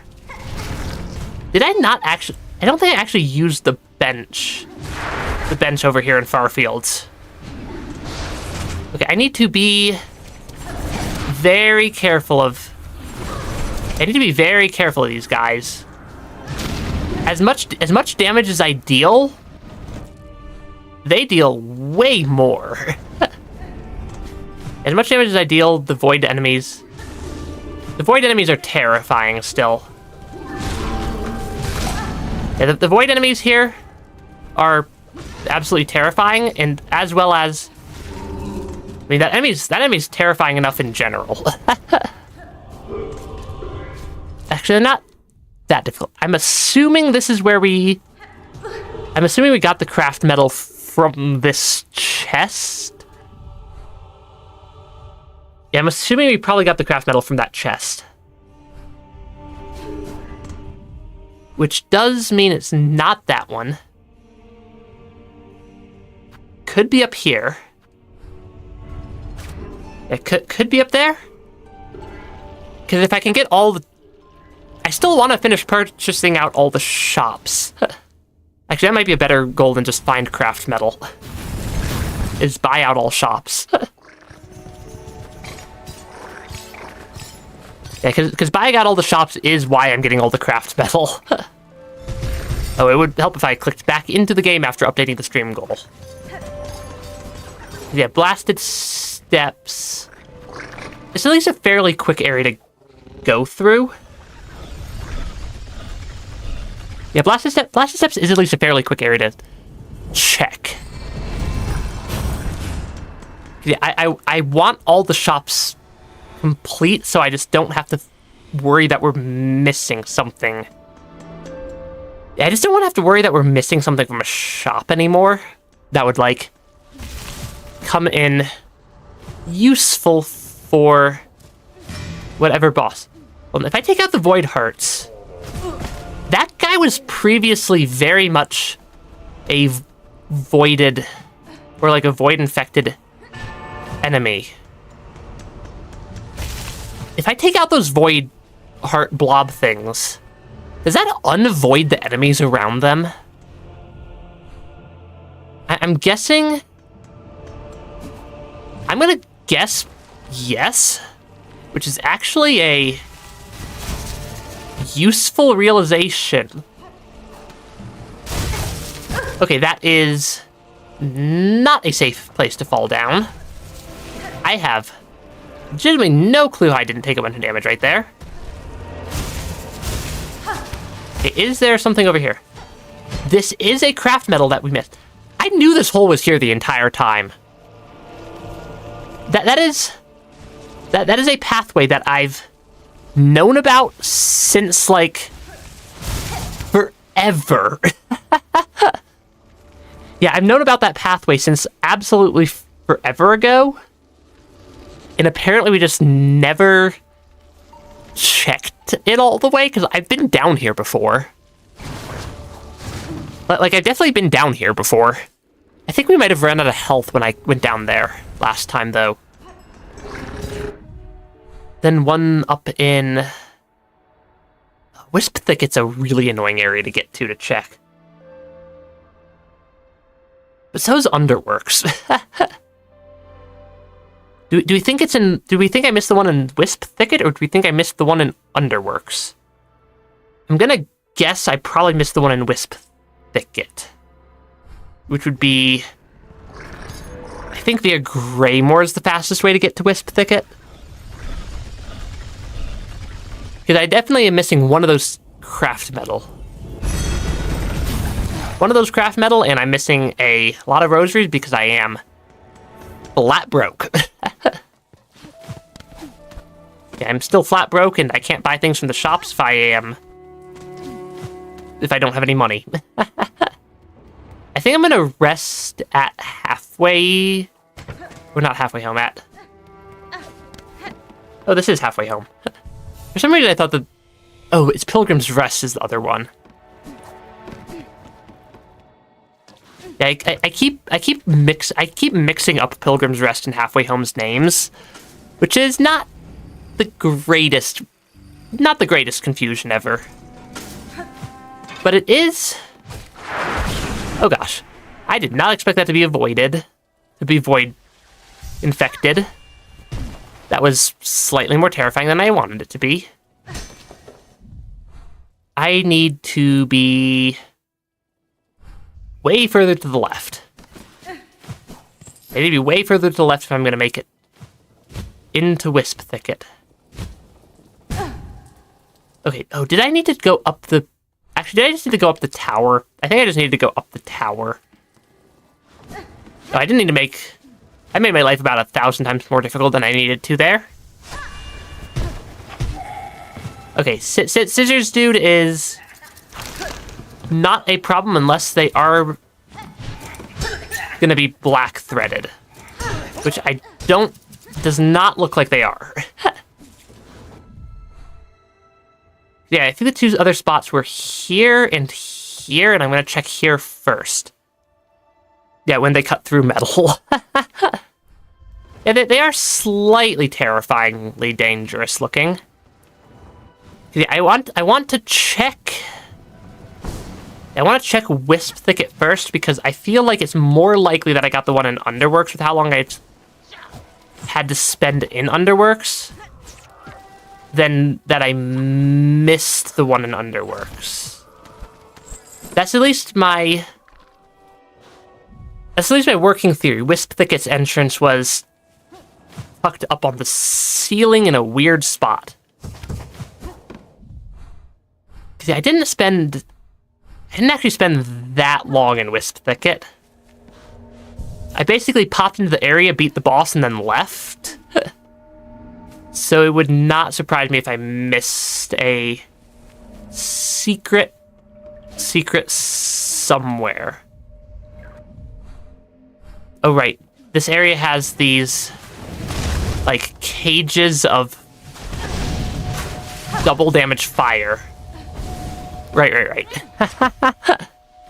And then a distinct lack of ability to get silk anywhere in this area is what I'm remembering. Yeah, that's what I'm remembering, is that there's just a distinct lack of ability to get silk. Okay, did I already get this one? I think I did already get this craft metal. Because that looks like a craft metal. So I think I guessed wrong for the two craft metal. I do not know why I just used my reserve bind right there. The one in Underworks is probably easiest accessed from the elevator into Underworks, if I had to guess.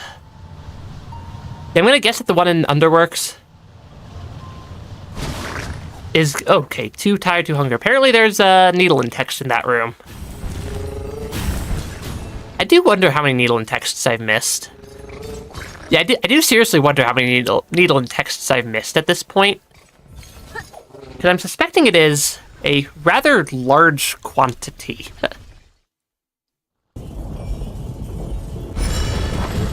Also, gotta remember to drink water. Occasionally.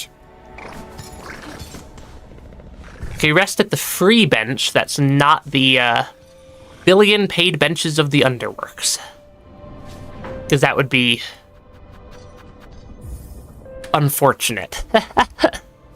Yeah, that would be unfortunate. You drink ice. I mean, ice is water, basically. No, I drink a lot of green tea, actually. Yeah, like, the main drink I actually drink is probably green tea and not just water. But they're still basically the same thing. I needed to get into the tall room. Oh, do we need to go through Architect Room? I may need to actually go through Architect Room to get out of here. Hey, Alexander, welcome to stream. We've beaten a couple of bosses, and I'm currently trying to find the last of the craft metal. So that I can actually finish buying out the shops. Because I want to finish buying out the shops. I thought I had enough money, but then I forgot that the Architect is a shop. I forgot that Forge Daughter's a shop, and Bellheart added more stuff to the shop. So, we have not finished buying out all the shops. And we are missing one craft metal currently. Which, if it's not the one in Underworks, then I've gone through the entire list of craft metal and I haven't found it.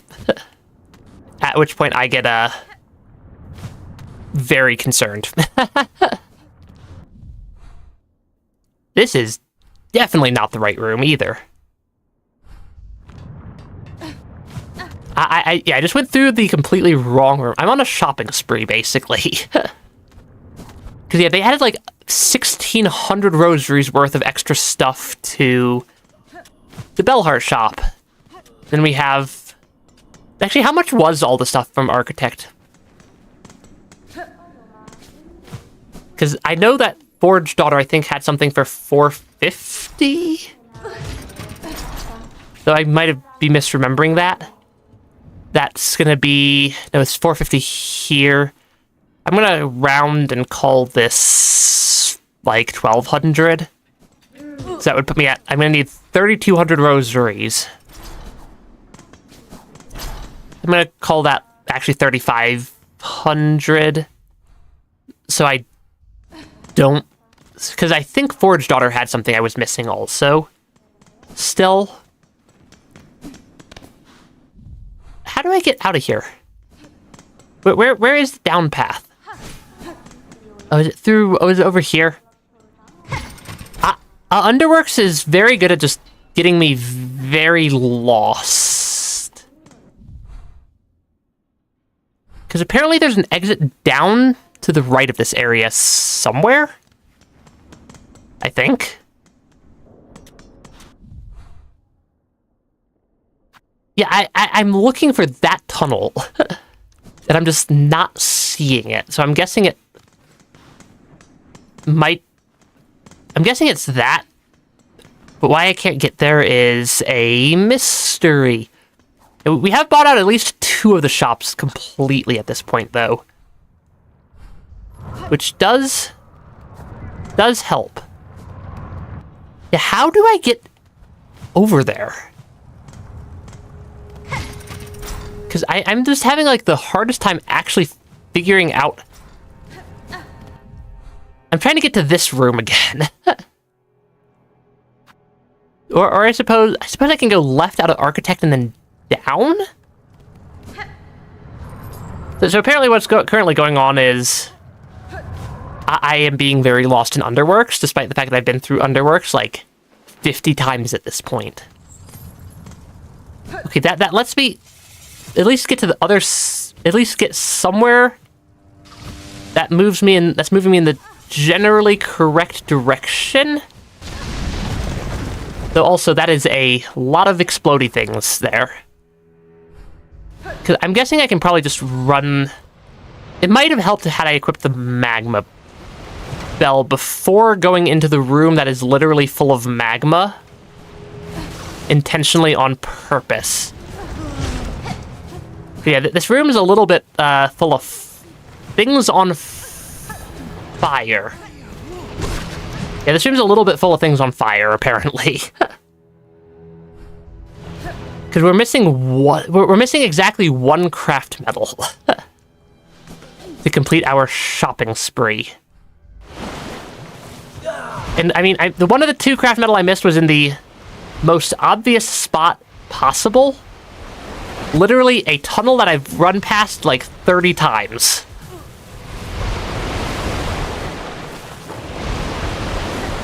Please be a craft metal. Okay, that is the other craft metal I missed. Okay, this... I'm gonna pick up the craft metal in case I, die, but I should be able to take this guy out. Okay, that's all the craft metal I needed. Okay, that is... Yeah, that's all the craft metal I needed. Now I just need a excessively large amount of rosary beads, and I do not know if there's a better spot to farm than the one I've been using for farming rosary beads in Act 3, which is the same one I've been using since Act 2, which is the 3 guys way off to the left of Songclave. Because we need like 3... We need about 3,500... I'm gonna call it 3,000 rosaries.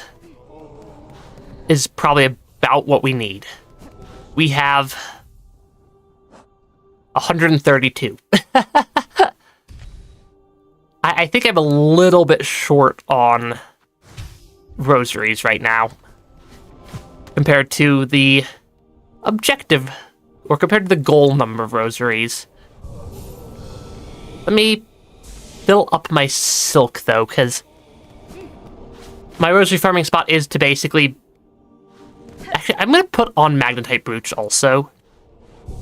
Because I don't actively need the compass for rosaries, or for getting rosaries. I don't need everything for rosaries. I'm going to put on Magnetite Brooch, and I'm going to put on Thief's Mark.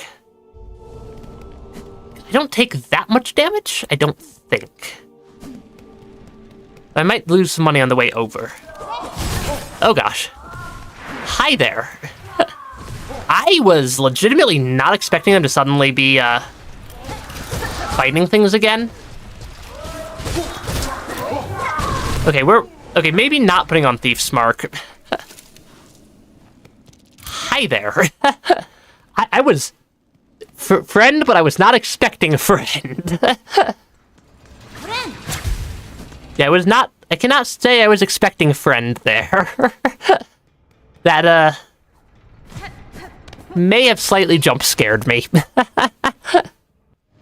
Yeah, I may have been slightly jump-scared by friend.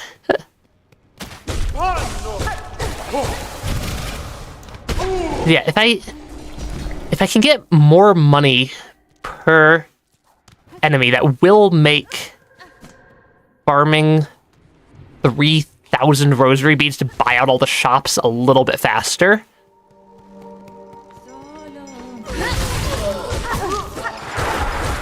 Yeah, because this is the 3 enemies that I've been using as a money farm. Though there very well might be a faster spot somewhere in, presumably Citadel, because the Citadel bugs drop a lot of money.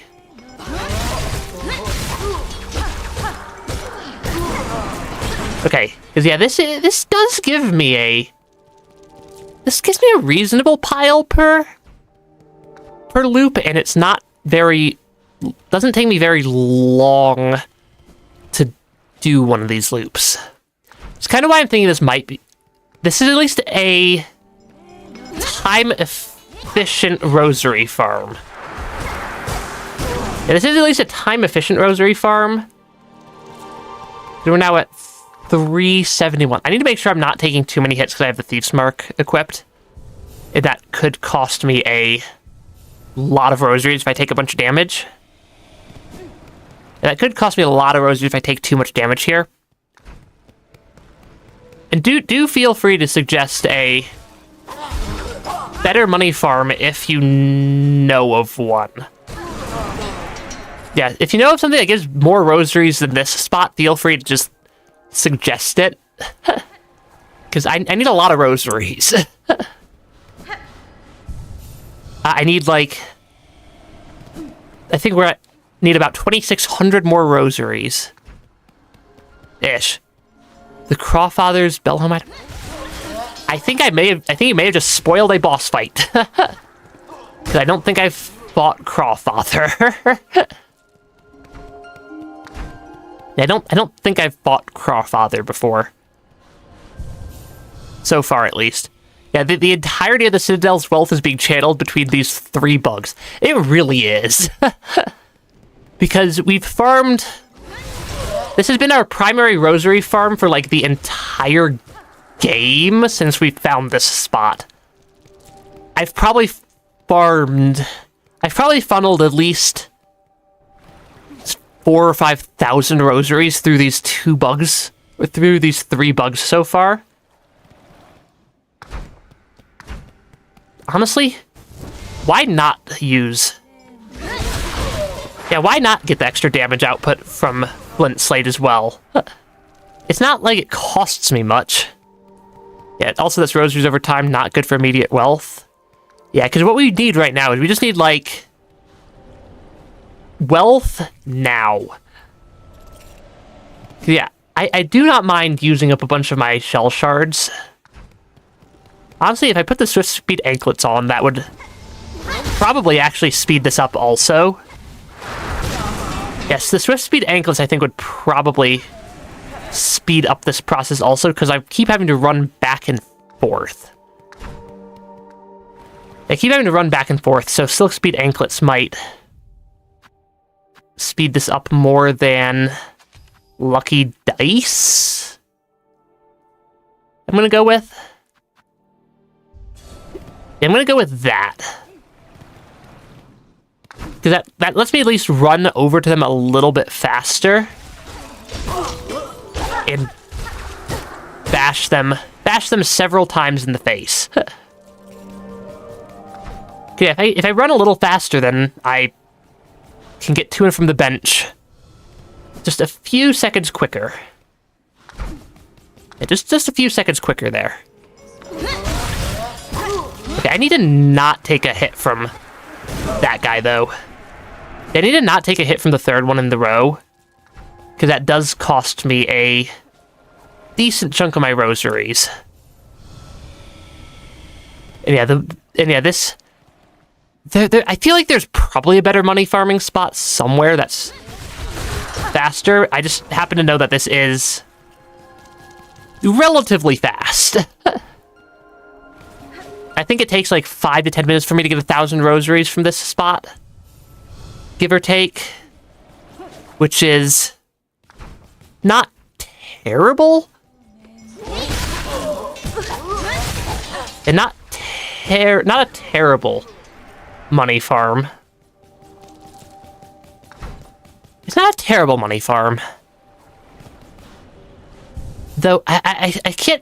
I keep debating between if I want to keep the Thief's Mark equipped or not, because I normally take one, because I think it gives me about as much extra money as I lose from accidentally taking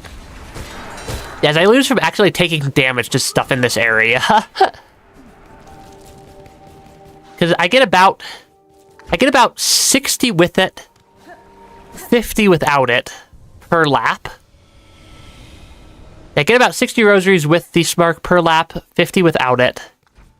And I lose about 10 if I take damage. Which is an interesting trade-off. Yeah, I might... maybe I do want to equip it. Because I'm farming up a very large pile of rosaries. It's not just like a couple of rosaries. I'm farming up about somewhere between 3,000 and 3,500 of them.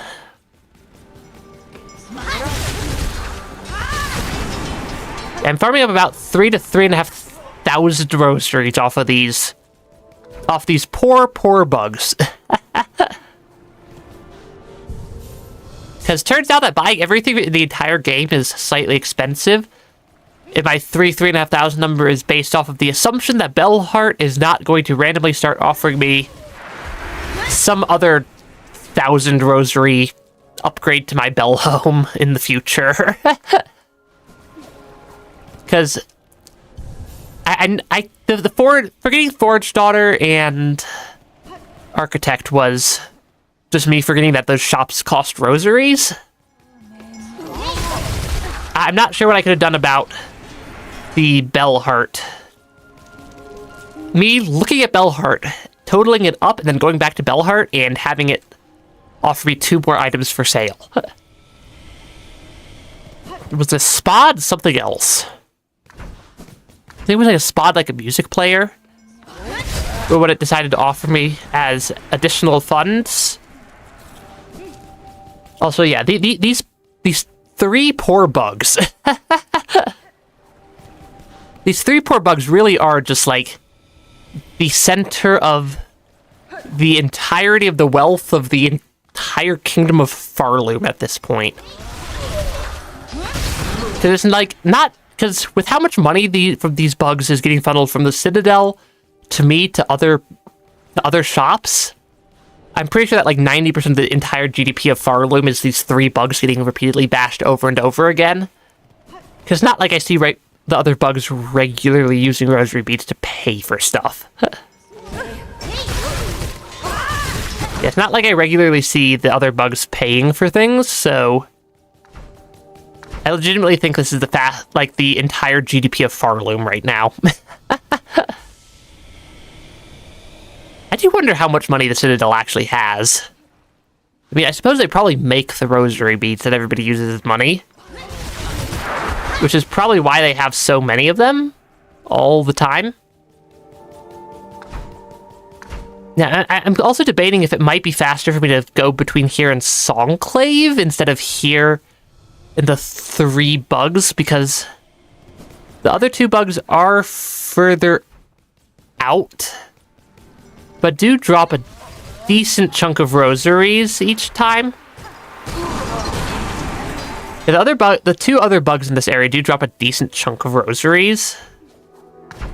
So it might be faster for me to run between here and...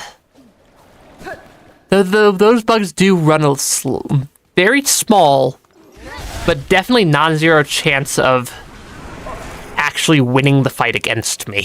It makes me a little bit worried to use them as a farming point. Honestly, by the time I finish debating the other farming points, I'm going to have enough money to just buy out all the shops already. Because, like, the bottom of Citadel, kind of from the right of the last judge's room over towards Grand Bellway, does also drop a pretty good pile of rosaries if I run through there. Though that's also a little bit longer, so it's a little bit more dangerous since I can't just cheese them with Sharp Dart repeatedly. I can't just cheese those enemies with Sharp Dart 1,000 times over. We're about halfway there. We're about halfway through the amount of money I need to extract from the Citadel. We beat... I don't remember when you left, sorry. We beat Pinstress, we got the last 2 craft metal, and we are back to I want to buy all the shops mode. We have 3 of the 4 hearts now as well. And we got the Mask Shard from Brightvein. So it's just the 2 quests that give me the last Mask Shards that we need to complete. I confirmed Emotrobio's location. Yeah, I confirmed Emotrobio's location is where I thought it was.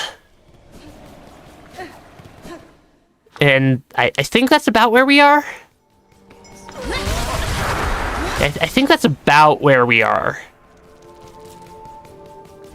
Yeah. At some point, I need to do the giant arena climb that is Coral. And that is highly, highly concerning to me. Because that's like the next major bit of like main quest progress. Is I want to get all 4 hearts before I turn any of them into the snail shamans. Which means at some point here, I'm going to need to actually go do Coral. I know of a couple of bosses that aren't Coral. I have several quests that do not require me to go through Coral also. 2 of which will get me an extra Mask Shard, which I think will be helpful for the arena. To have... Even if the bosses deal 10 damage, I think a bunch of stuff in the arena I remember dealt 1 damage, so having 10 instead of 9 masks may be a good thing.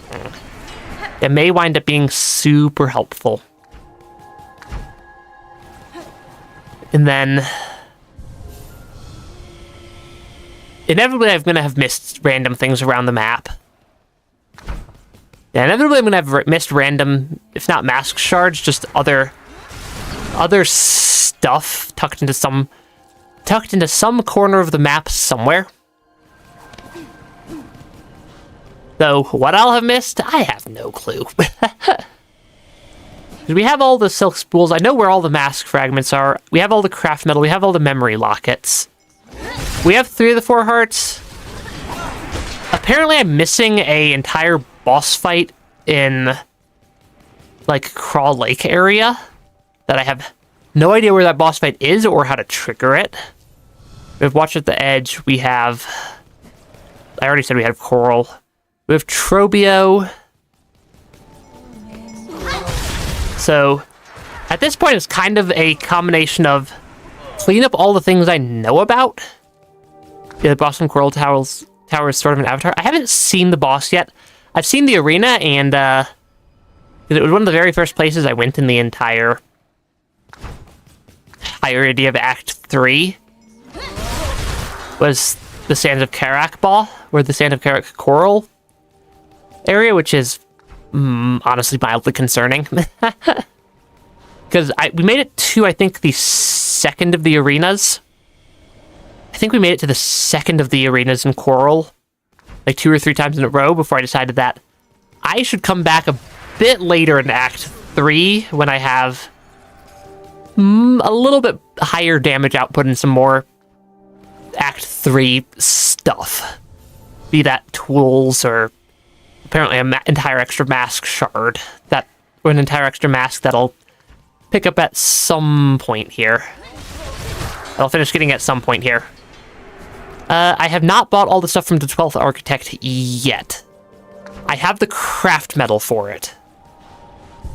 Yeah, I have all the craft metal required for it.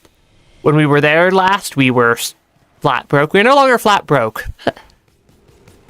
They are one of the shops that I need to buy out. I can't remember if I bought everything from Forge Daughter yet or not, but I remember there was nothing down there that cost craft metal. And I think I have a vague recollection of there being like a 400 item or a 400-ish rosary item that they had. Either way, we're going up to our goal is about 3,000-ish rosaries to finish buying out the shops, which should be entirely doable. Occasionally I get a little too close to them. Occasionally I get a little too close to those enemies before I sharp dart. So I will have to buy out the last of the stuff from 12th Architect, which was 3 tools and a tool pouch. I think Forge Daughter had a tool pouch.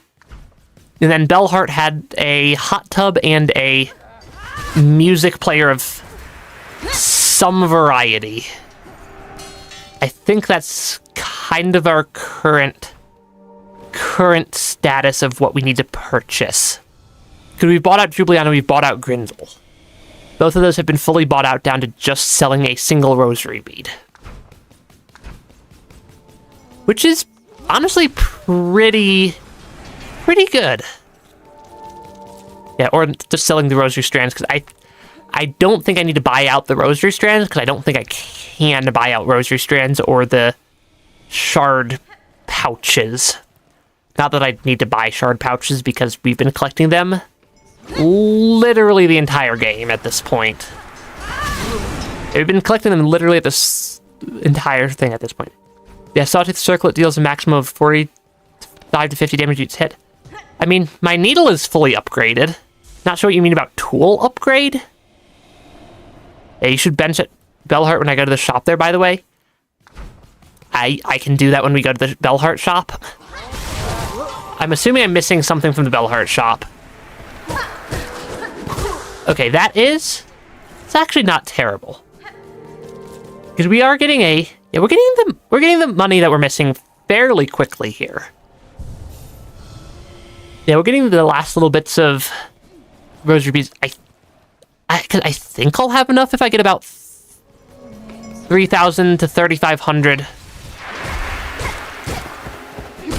Yeah, I think if we get about 3,000 to 3,500 rosaries here, I should be able to 3,000 I think will buy out all the shops. 3,500 will comfortably buy out everything I've seen in the shops so far.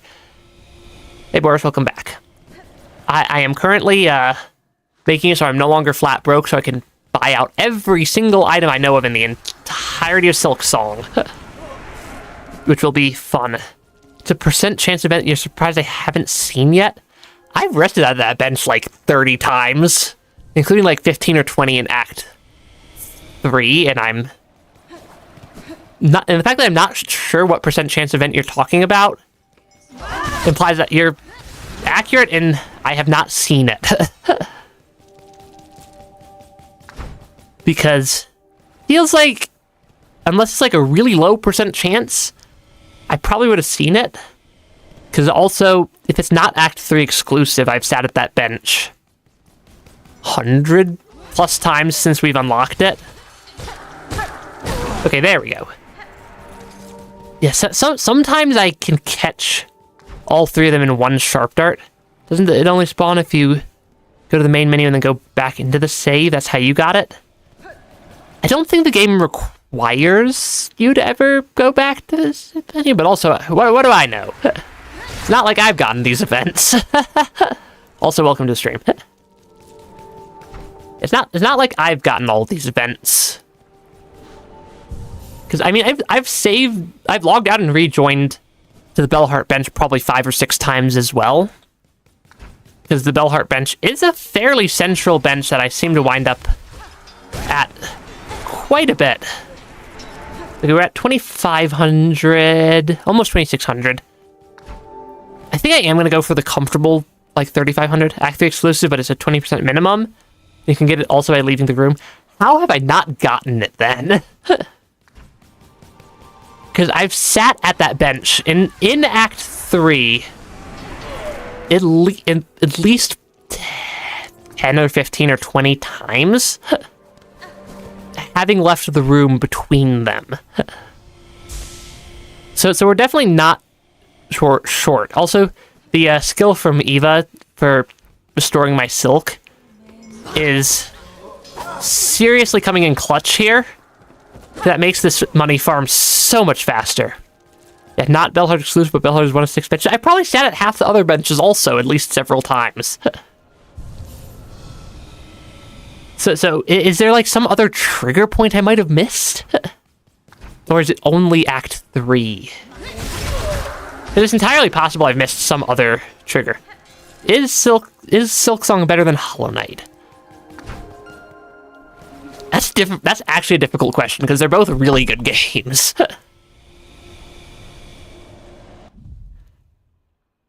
Yeah, I can quickly check my inventory. I'm not sure what you're looking for in my inventory.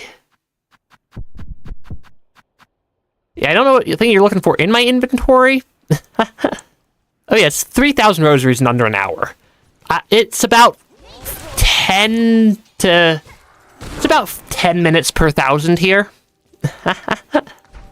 But I liked Hollow Knight. I like Silksong a lot also. Yeah, doesn't make the first game any else to me. They're both very, very well designed games. Silksong is definitely a more difficult game than Hollow Knight was. I like the added difficulty of Silksong over Hollow Knight. In Silksong, I don't know. They're both very good games. Nine Souls is such a good game. The final boss of Nine Souls will also make you question your every life choice that has led up to that moment, though. Yeah, they're both very... both Silksong and Hollow Knight are similar games. But they do have their own strong points and weak points. I do feel that, in hindsight, Hollow Knight was easier than I would have preferred it being for a lot of the game. Because I do like how difficult Silksong is. Silksong, I very much like the difficulty. Yeah, I very much like the difficulty that Silksong has, and like the build variety. And they're both good games, though. Yeah, the final boss is the best part of the game. The final boss of Hollow Knight, I think, is the best part of Hollow Knight. And then also Nine Souls. Nine Souls, oh gosh, that final boss took me like 12 hours. Granted, I did true ending of Nine Souls first, and then not true ending, so I got the final boss of Nine Souls in true ending 3-phase mode for my first ever attempt. Or for my first ever time facing off against them. Be ready for the true boss in Silksong. And yeah, the final boss of Nine Souls was just like a never-ending battle. I'm going to get a couple more rosaries because I'm going to go closer to 3,500 than 3,000 because I did a lot of rounding with my mental math. And I want to make sure I'm not going to get to the last one and be like 30 rosary beads short because that would be slightly sad. That'd make me slightly sad to be Just a couple of rosary beads short at the end. You go to get Shaman Stone. Shaman Stone and Hollow Knight is very, very strong. Yeah, Silksong boss is better than Hollow Knight bosses, but Hollow Knight has higher highs and lower lows. I think I agree with that one. Silksong has very, very good bosses. But yeah. Yes, Nine Souls, I think, had kind of 4 difficulty spikes, 2 of which were pretty small, one of which was like medium sized, and the final boss was a massive difficulty spike. It was like the first proper boss. Yeah, the first proper boss was a difficulty spike. Lady Ethereal was a medium difficult. First boss was small difficulty spike. Lady Ethereal was a medium difficulty spike. Because the first boss, you haven't gotten a boss yet, and the area wasn't that bad. The guy in the forge area was a small difficulty spike, and then the final boss of Nine Souls was a... I'm not even sure I'd call them a difficulty spike so much as I'd call them a difficulty cliff. Yeah, Nine Souls does them well. They didn't ever make me feel like I was getting taken advantage of by the game or something.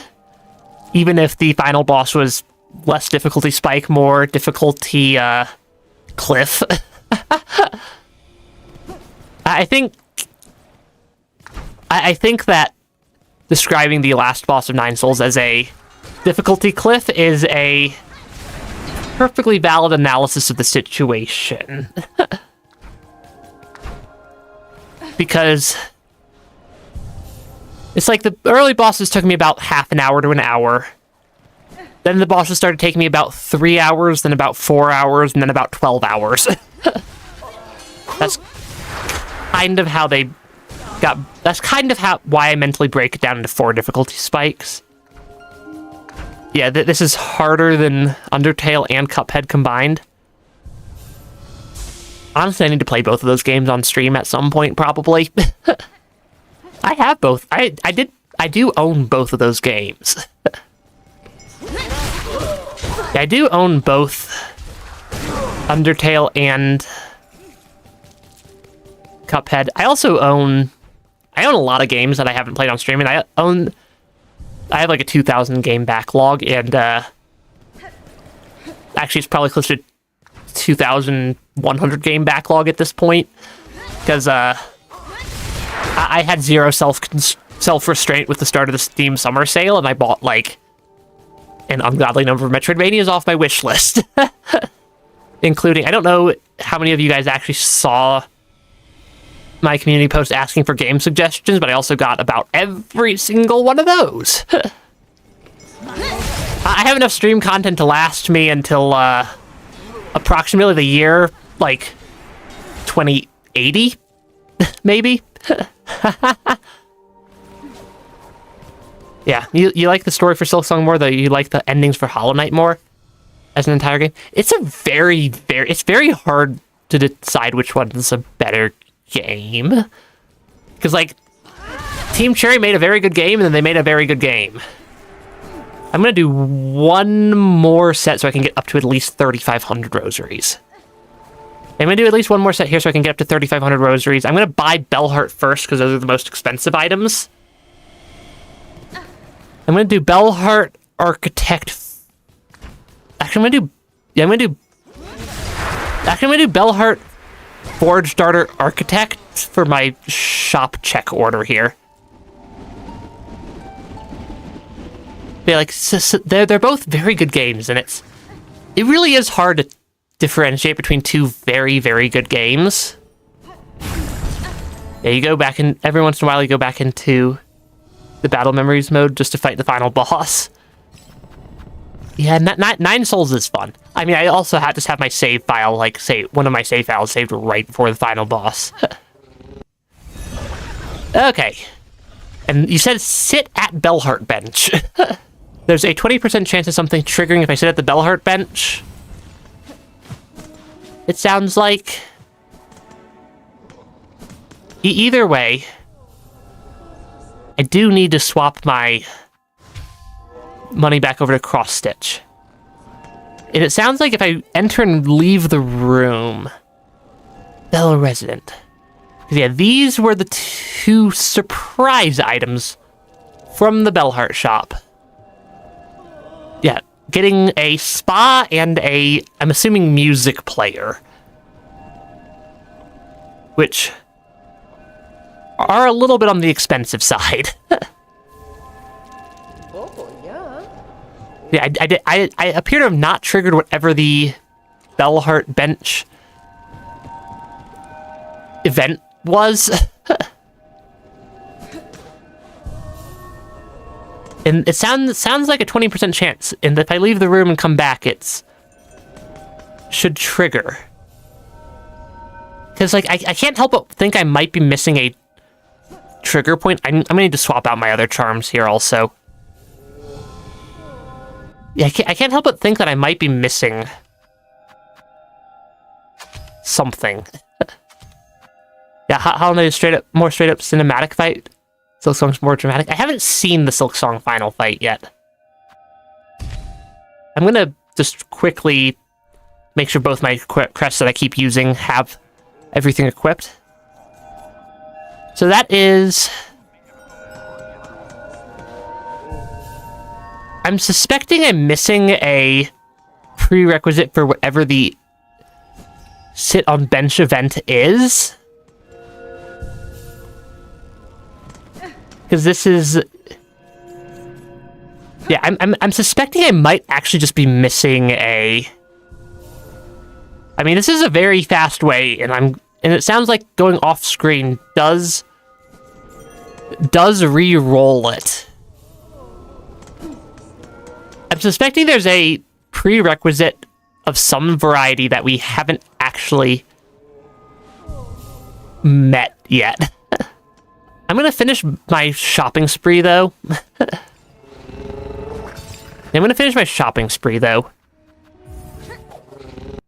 Yeah, just sit at the Bellheart bench and then go to main menu and keep repeating. Yeah. Yeah, I feel like that given how many times I've sat at the Bellheart bench in Act 3, we missed some sort of prerequisite requirement. I've done the plot objective where I go to Moss Grotto. Maybe? I mean, that is turning in 3 of the hearts, is the current marker down there. Which I don't want to do till I have all 4 hearts. For various reasons. Because, yeah, that's like major plot, not small plot. Also, because I also want to free up my pins from... I seem to remember this having... Oh, that was way cheaper than I thought it was. Yep. Our wishes go with you, Pointy Bug. Call from the raging of our world that our task can continue. That is another shop completely bought out. Yeah, trust you, it's dramatic. Yeah, I do want all 4 hearts before I turn into the first 3, because I don't know if I'm going to actually lock myself out of something. I'm assuming probably not. Yeah, I'm assuming probably not. Also, I don't know why I'm trying to leave. I need to go to Grand Bellway to Underworks to Architect. And I should have enough... keyword on the should, have enough rosary beads to buy out the entirety of the Architect's shop as well. Which will be... Which I believe is... Unless there is something else in the Bellheart shop, which I have in mind to go check again. Will be every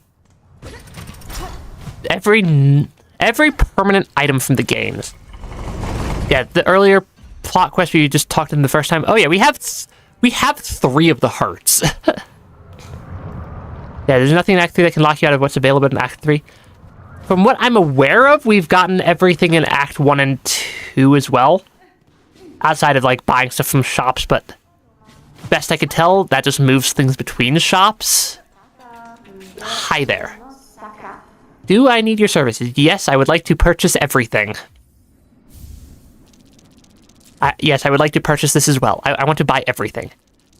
Yeah, I think I got everything from Act 2.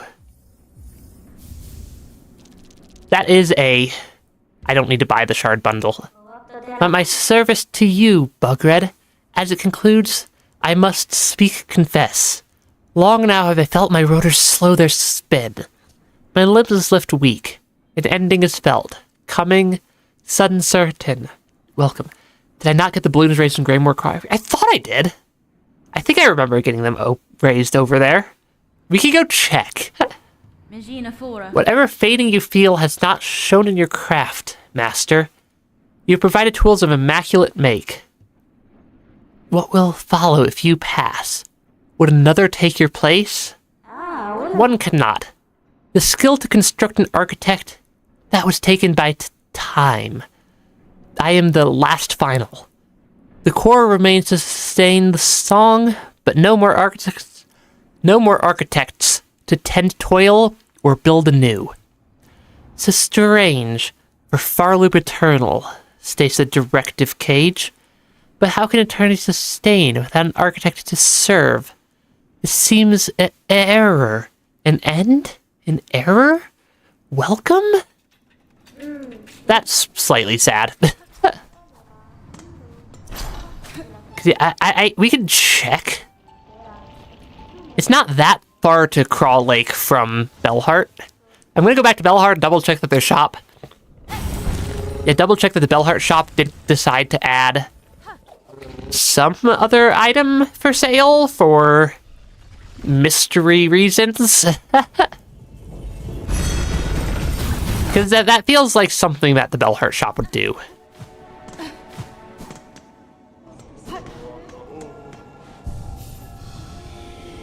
Because, yeah, nothing seems to want to trigger for me. Okay, I think we have actually bought out all the shops now. Because, yeah, getting to Crawl Lake is fairly straightforward. I think the fastest way is from Farfield. Because we may have missed some prerequisite trigger point. I'll go check. I'll check Crawl Lakes. I think the balloons are all raised in there. Because I'm pretty sure we've been bouncing off of them every time we've gone through that area.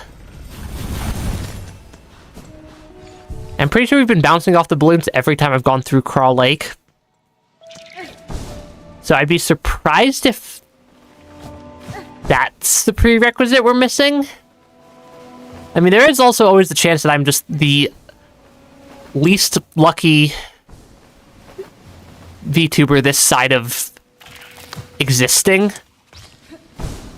And I'm just straight up actually missing it. Like, missing the 20% chance every single time. Though that would be rather hilarious. Yeah, that would be funny. Yeah, remember it showed up to you at Blasted Steps bench? Because, like, I'm pretty sure the balloons are up in Crawl Lake. Yeah, I'm pretty sure the balloons are up here. I'm over... Okay, I'm in Crawl Lake. This looks like an awful lot of balloons in the area. So if this is not the balloons all being up, then I don't know what would count as all the balloons being up. I might have gotten it and left without noticing? Is it like some very very hard to spot thing? Because yeah, we have the balloons up. You're pretty sure there's a glitch that happens if I've done that? I mean, worst case, I can always probably find some way to restore a save file. There's probably a save editor somewhere for Silksong. Yeah, because I don't think I've visually noticed anything. Like, I'm guessing that the requirements for the event are balloons up, Act 3 or what I've heard. So I have just left area. I have spent a lot of time just running in and out of areas, though.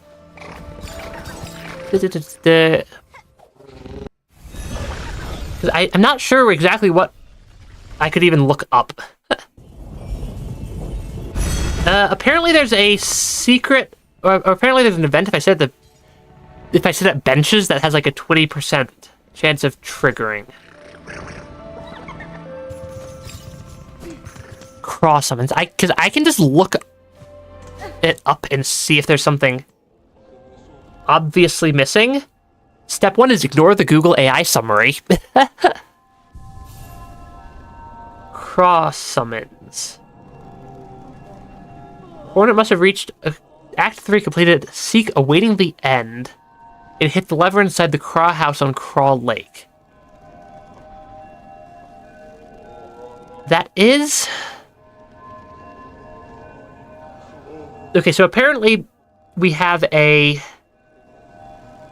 25, 30, 40% chance of triggering it at the bench.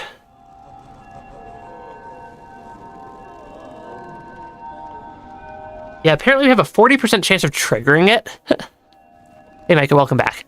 Apparently we have a 40% chance of triggering this to get the cross summons every time I sit at the bench after I leave the room and sit at it. So I consider it exceptionally unlikely.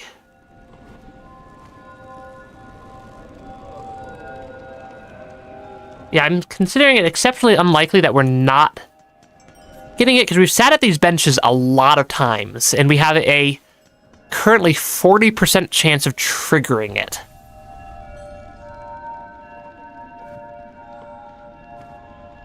I don't know, maybe Silksong not getting cross-summon. The fact that I Google... Yeah, the fact that I just Googled it and it autofilled can't get cross-summons... Check benches. Okay, apparently it doesn't spawn if it's at one of the other benches. And it could be apparently at one of many benches in quite a few areas. So I guess we get to check a bunch of benches. Because with the odds, it's probably spawned somewhere. And I just don't know where. Because it could be Bellheart, Bilewater, Farfield, Shellwood, Sinners Road, or Wisp Thicket. I'm going to check the 2 in Farfields next. Yeah, Era. I like the Bell Beast, and I like the little Bell Beast children as well.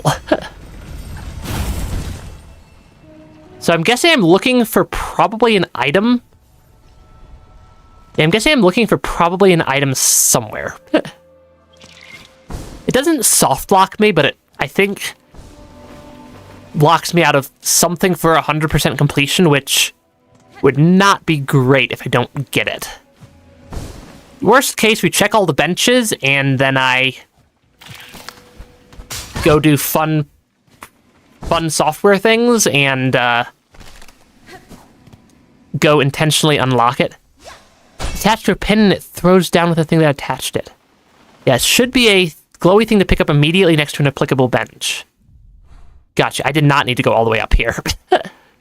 The bench in this area is just off to the right. Because it can spawn at the... I'm at least going off of what is listed on the wiki as places that can spawn these summons. Because I think I've sat at like half these benches already. Okay, there is definitely an enemy in this area somewhere. Or there's definitely one of the quest enemies somewhere in this area.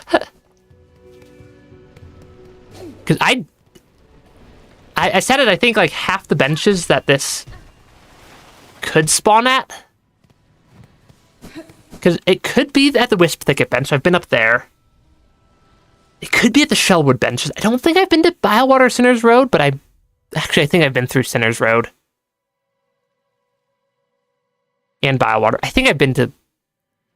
think they're all potentially valid options. I'm going to check the one in Bylewater real quick, because it's right next to a fast travel point. Yeah, the one in Bylewater is right next to a fast travel point. And I'm going to check Wisp Thicket is the next most likely. Because I think I literally just missed whatever it is. Yeah, I think I just missed the item when it got dropped. Which is... Okay, there... It's not here. It's not Bylewater, so I'm going to check Wisp Thicket, which is best accessed from Greymore up. Going up from Greymore. Yeah, worst case, we check all the benches and we still don't find it, and then I,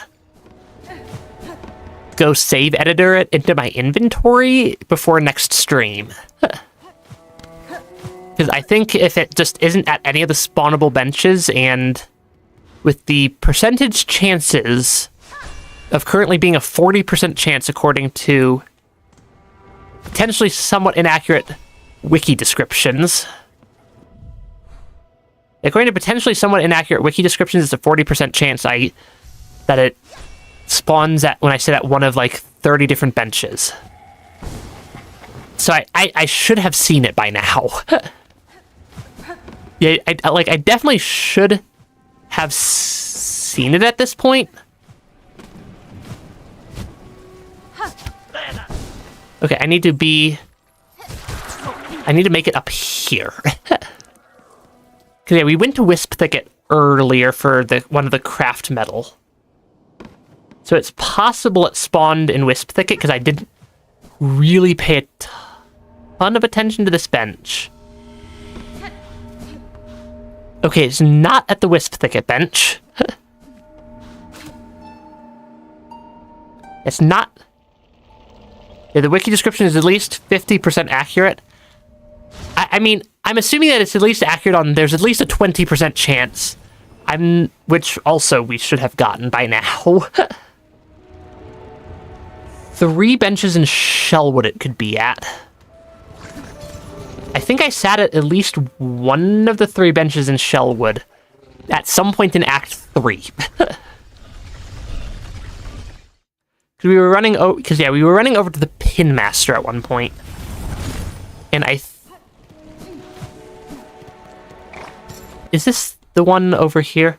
Because it could be apparently not the bench up top, but it could be one of these 3 benches. Because apparently this one doesn't, at least according to the wiki description, this one does not count. And I don't think I sat at the lower 2. Yeah, I don't think I sat at either. I have no idea what was in that room. I know my favorite bench. Yeah, I don't think it's that bench. So it could be the Shellwood upper bench. Okay, this is worth having come down here regardless, though. Taking out one of the Void Masses is worth having come down here, though, so... Not a waste, because I need to take out a bunch of those for one of the quests at some point. So that's definitely not a waste. And my favorite bench was the one in Bone Bottom, before it got destroyed completely. And I'm still upset that the game destroyed my favorite bench. Okay, I definitely have not been down to this bench in Act 3. And it also definitely does not have the item here. But, well, this is apparently one of the valid spots for the cross summons. Apparently that is a valid... Rip the Bone Bottom bench. I think it did get moved. They really, bench that goes click. The Bellheart bench is a good one. They did move the Bone Bottom bench over to somewhere else in the Marrow, kind of like upright a little bit. So it still sort of exists. It's either this bench, at least according to the wiki, it would either be the bench left of Bellheart in Shellwood, which we did sit at, or it'll be in Sinner's Road, which I don't think it's the one in Sinner's Road, because I don't think I've been in Sinner's Road in Act 3. Though I suppose it is technically possible, I just forgot. Yeah, that one in the Biowater that falls into the Biowater. That is indeed a bench.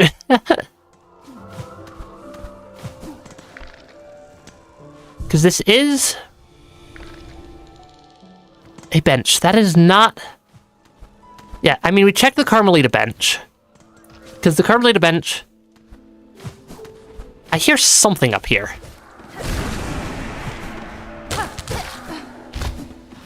Yeah, I hear something.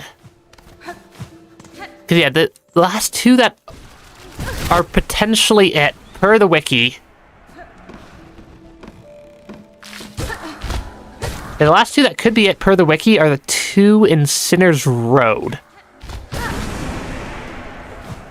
Yeah, jammed bench in Sinner's Road. That bench was funny. Yeah, the first Hollow Knight game was the one with the glass window where you could see the water outside and had that giant speaker. I think I remember which one you're talking about, actually. Because, yeah, it apparently could be at either of the Sinner's Road benches also. Though we are slightly running out of the Songclave chair when the caretaker's not there because, oi. Please be quiet, caretaker. He wants you to pay attention. He wants you to pay attention. I'm going to go via Greymore. I'm going to go via Greymore up to the upper bench. 2 benches in Sinner's Road. Because it's entirely possible that something just, like, glitched out. And, I mean, worst case, I reverse engineer the entire Silksong save data. Or save data format and add it to my inventory. Because that is something I can do. That is something I, like, legitimately know how to do. Though I'm guessing somebody's probably already reverse engineered the Silksong save data format. And probably built a save editor out of it. Because that seems like something that people would have done. Because, yeah, the last 2 benches that it could be at, and at least according to random person on Reddit, it stays at whatever bench it was spawned at. And I've also been sitting at all the benches in case something else glitched out. I don't think I've been to either of these benches this act. But I could be misremembering. And it's not like I mean, I do tend to just mentally block out every bit of Sinner's Road I've ever seen, because Sinner's Road is not my favorite area. Yeah, I hate Queen's Gardens because of that Delicate Flower Quest. I think I got Delicate Flower Quest first try. When I did it, which was mildly unexpected when I did that. Okay, I don't see it here either, so it's either at the last bench or something's complete, or I, like, broke something in my save file. Because it's not like that bench is too terribly difficult for me to get to. I need to climb up this room and then go to the right. I need to climb up this room and then go to the right side, though they are void corrupted. Yeah, Delicate Flower wasn't too bad. I think it helps a lot if you've cleared out the pathway. Like run from the endpoint back, clear out all the enemies, and then run the other direction so you don't have any enemies on the way. Was generally how I approached it. I don't know why I'm fighting this guy. The enemies, these enemies were so difficult the first time I came through this area. Okay, oh, he's void threaded. He's still not actually that difficult to take out. Yeah, you didn't know Dreamgate would break it? Dreamgate will break it. Because this is the last bench that the wiki has marked as a potential spot. Not that. Hummel. As a potential spot for it to spawn.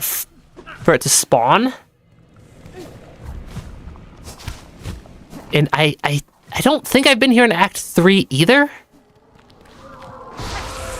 So there is a void blob here. They took my bench over. I was not expecting combat. I can't say I was necessarily expecting combat here. Luckily, these things aren't actually that difficult to fight if I'm expecting them. Okay, there we go. Okay, please don't break my bench. Okay. Yeah, I definitely have not been here already in Act 3. I mean, I might as well get the Silk Eater. My mistress has returned to me. Under her protection, I have no fear of the slithering black strings. How the world trembles in their terrible grasp. In such times, only the mighty survive, and those who loyally serve them. I cannot remain here to protect you, sir, but know that my aim is to cut this land fur the black threads. In the meantime, you should concern yourself with your own safety. I hear more than your words, mistress. I hear your true desires, pulsing within you. To see them met, I will continue to toil for you, always. I don't know what Silksong's, or what their problem is. Yeah, I do not know what their problem is, but, that's at least according to the wiki. We have now checked every single bench that could be hiding, or that it could have spawned at. The cross summons. So that is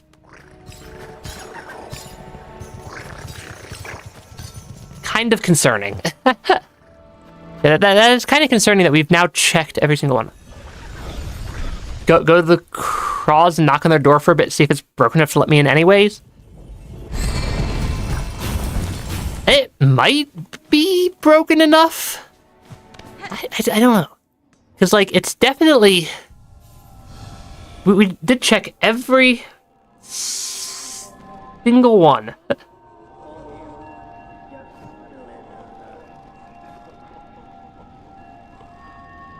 Yeah, I'm gonna try spawning it a couple more times. Because we have a pretty high chance. And we have a pretty high chance of triggering it. And this is definitely one of the benches that can trigger it. But also, I have a hard time believing that we've missed, like, 340% dice rolls in a row. That feels... Okay, apparently we literally just missed, like, 300 dice rolls in a row. What? What?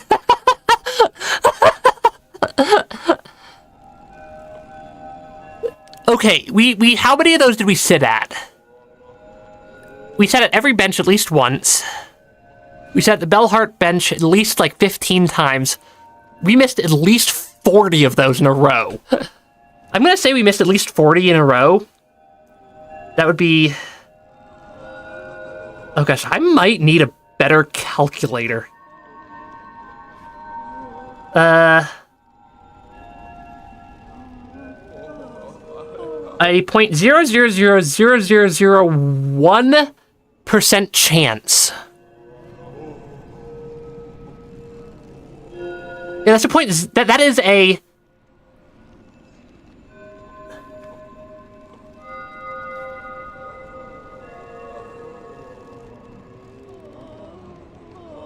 That is approximately a somewhat.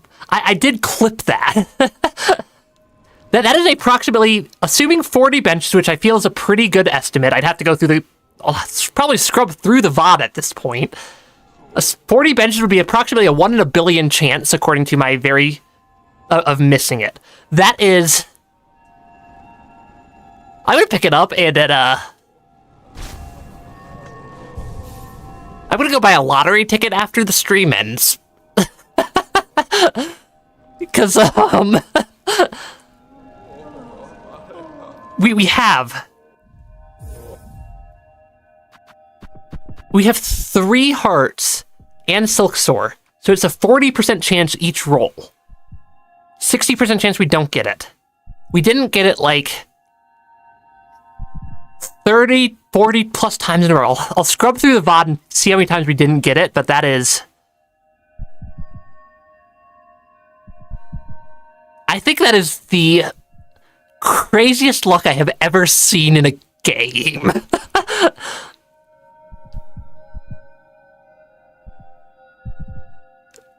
I think that is the craziest luck I've ever seen in a game. Because we sat at the Carmelita bench several times. We've sat at the Bellheart bench a bunch of times. We sat at every single one of the benches that can spawn at as we visited them. We sat at the Wisp Thicket bench at least twice. Bellheart a bunch of times. We sat at the Shellwood one at least a couple of times. I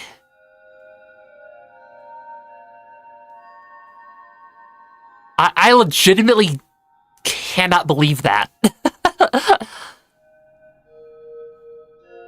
What? I am going to go through the VOD for the entirety of Act 3 and find every single time I've sat at one of the benches since we met.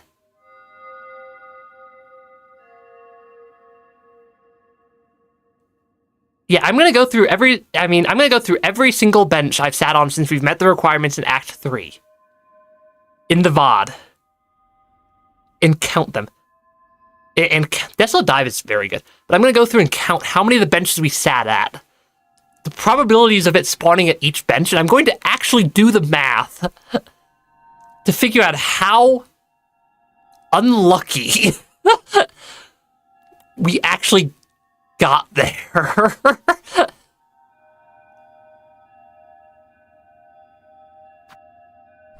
I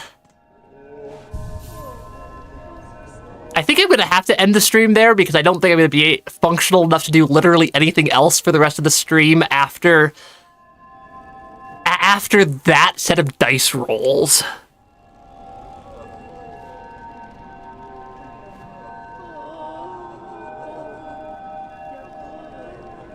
That is.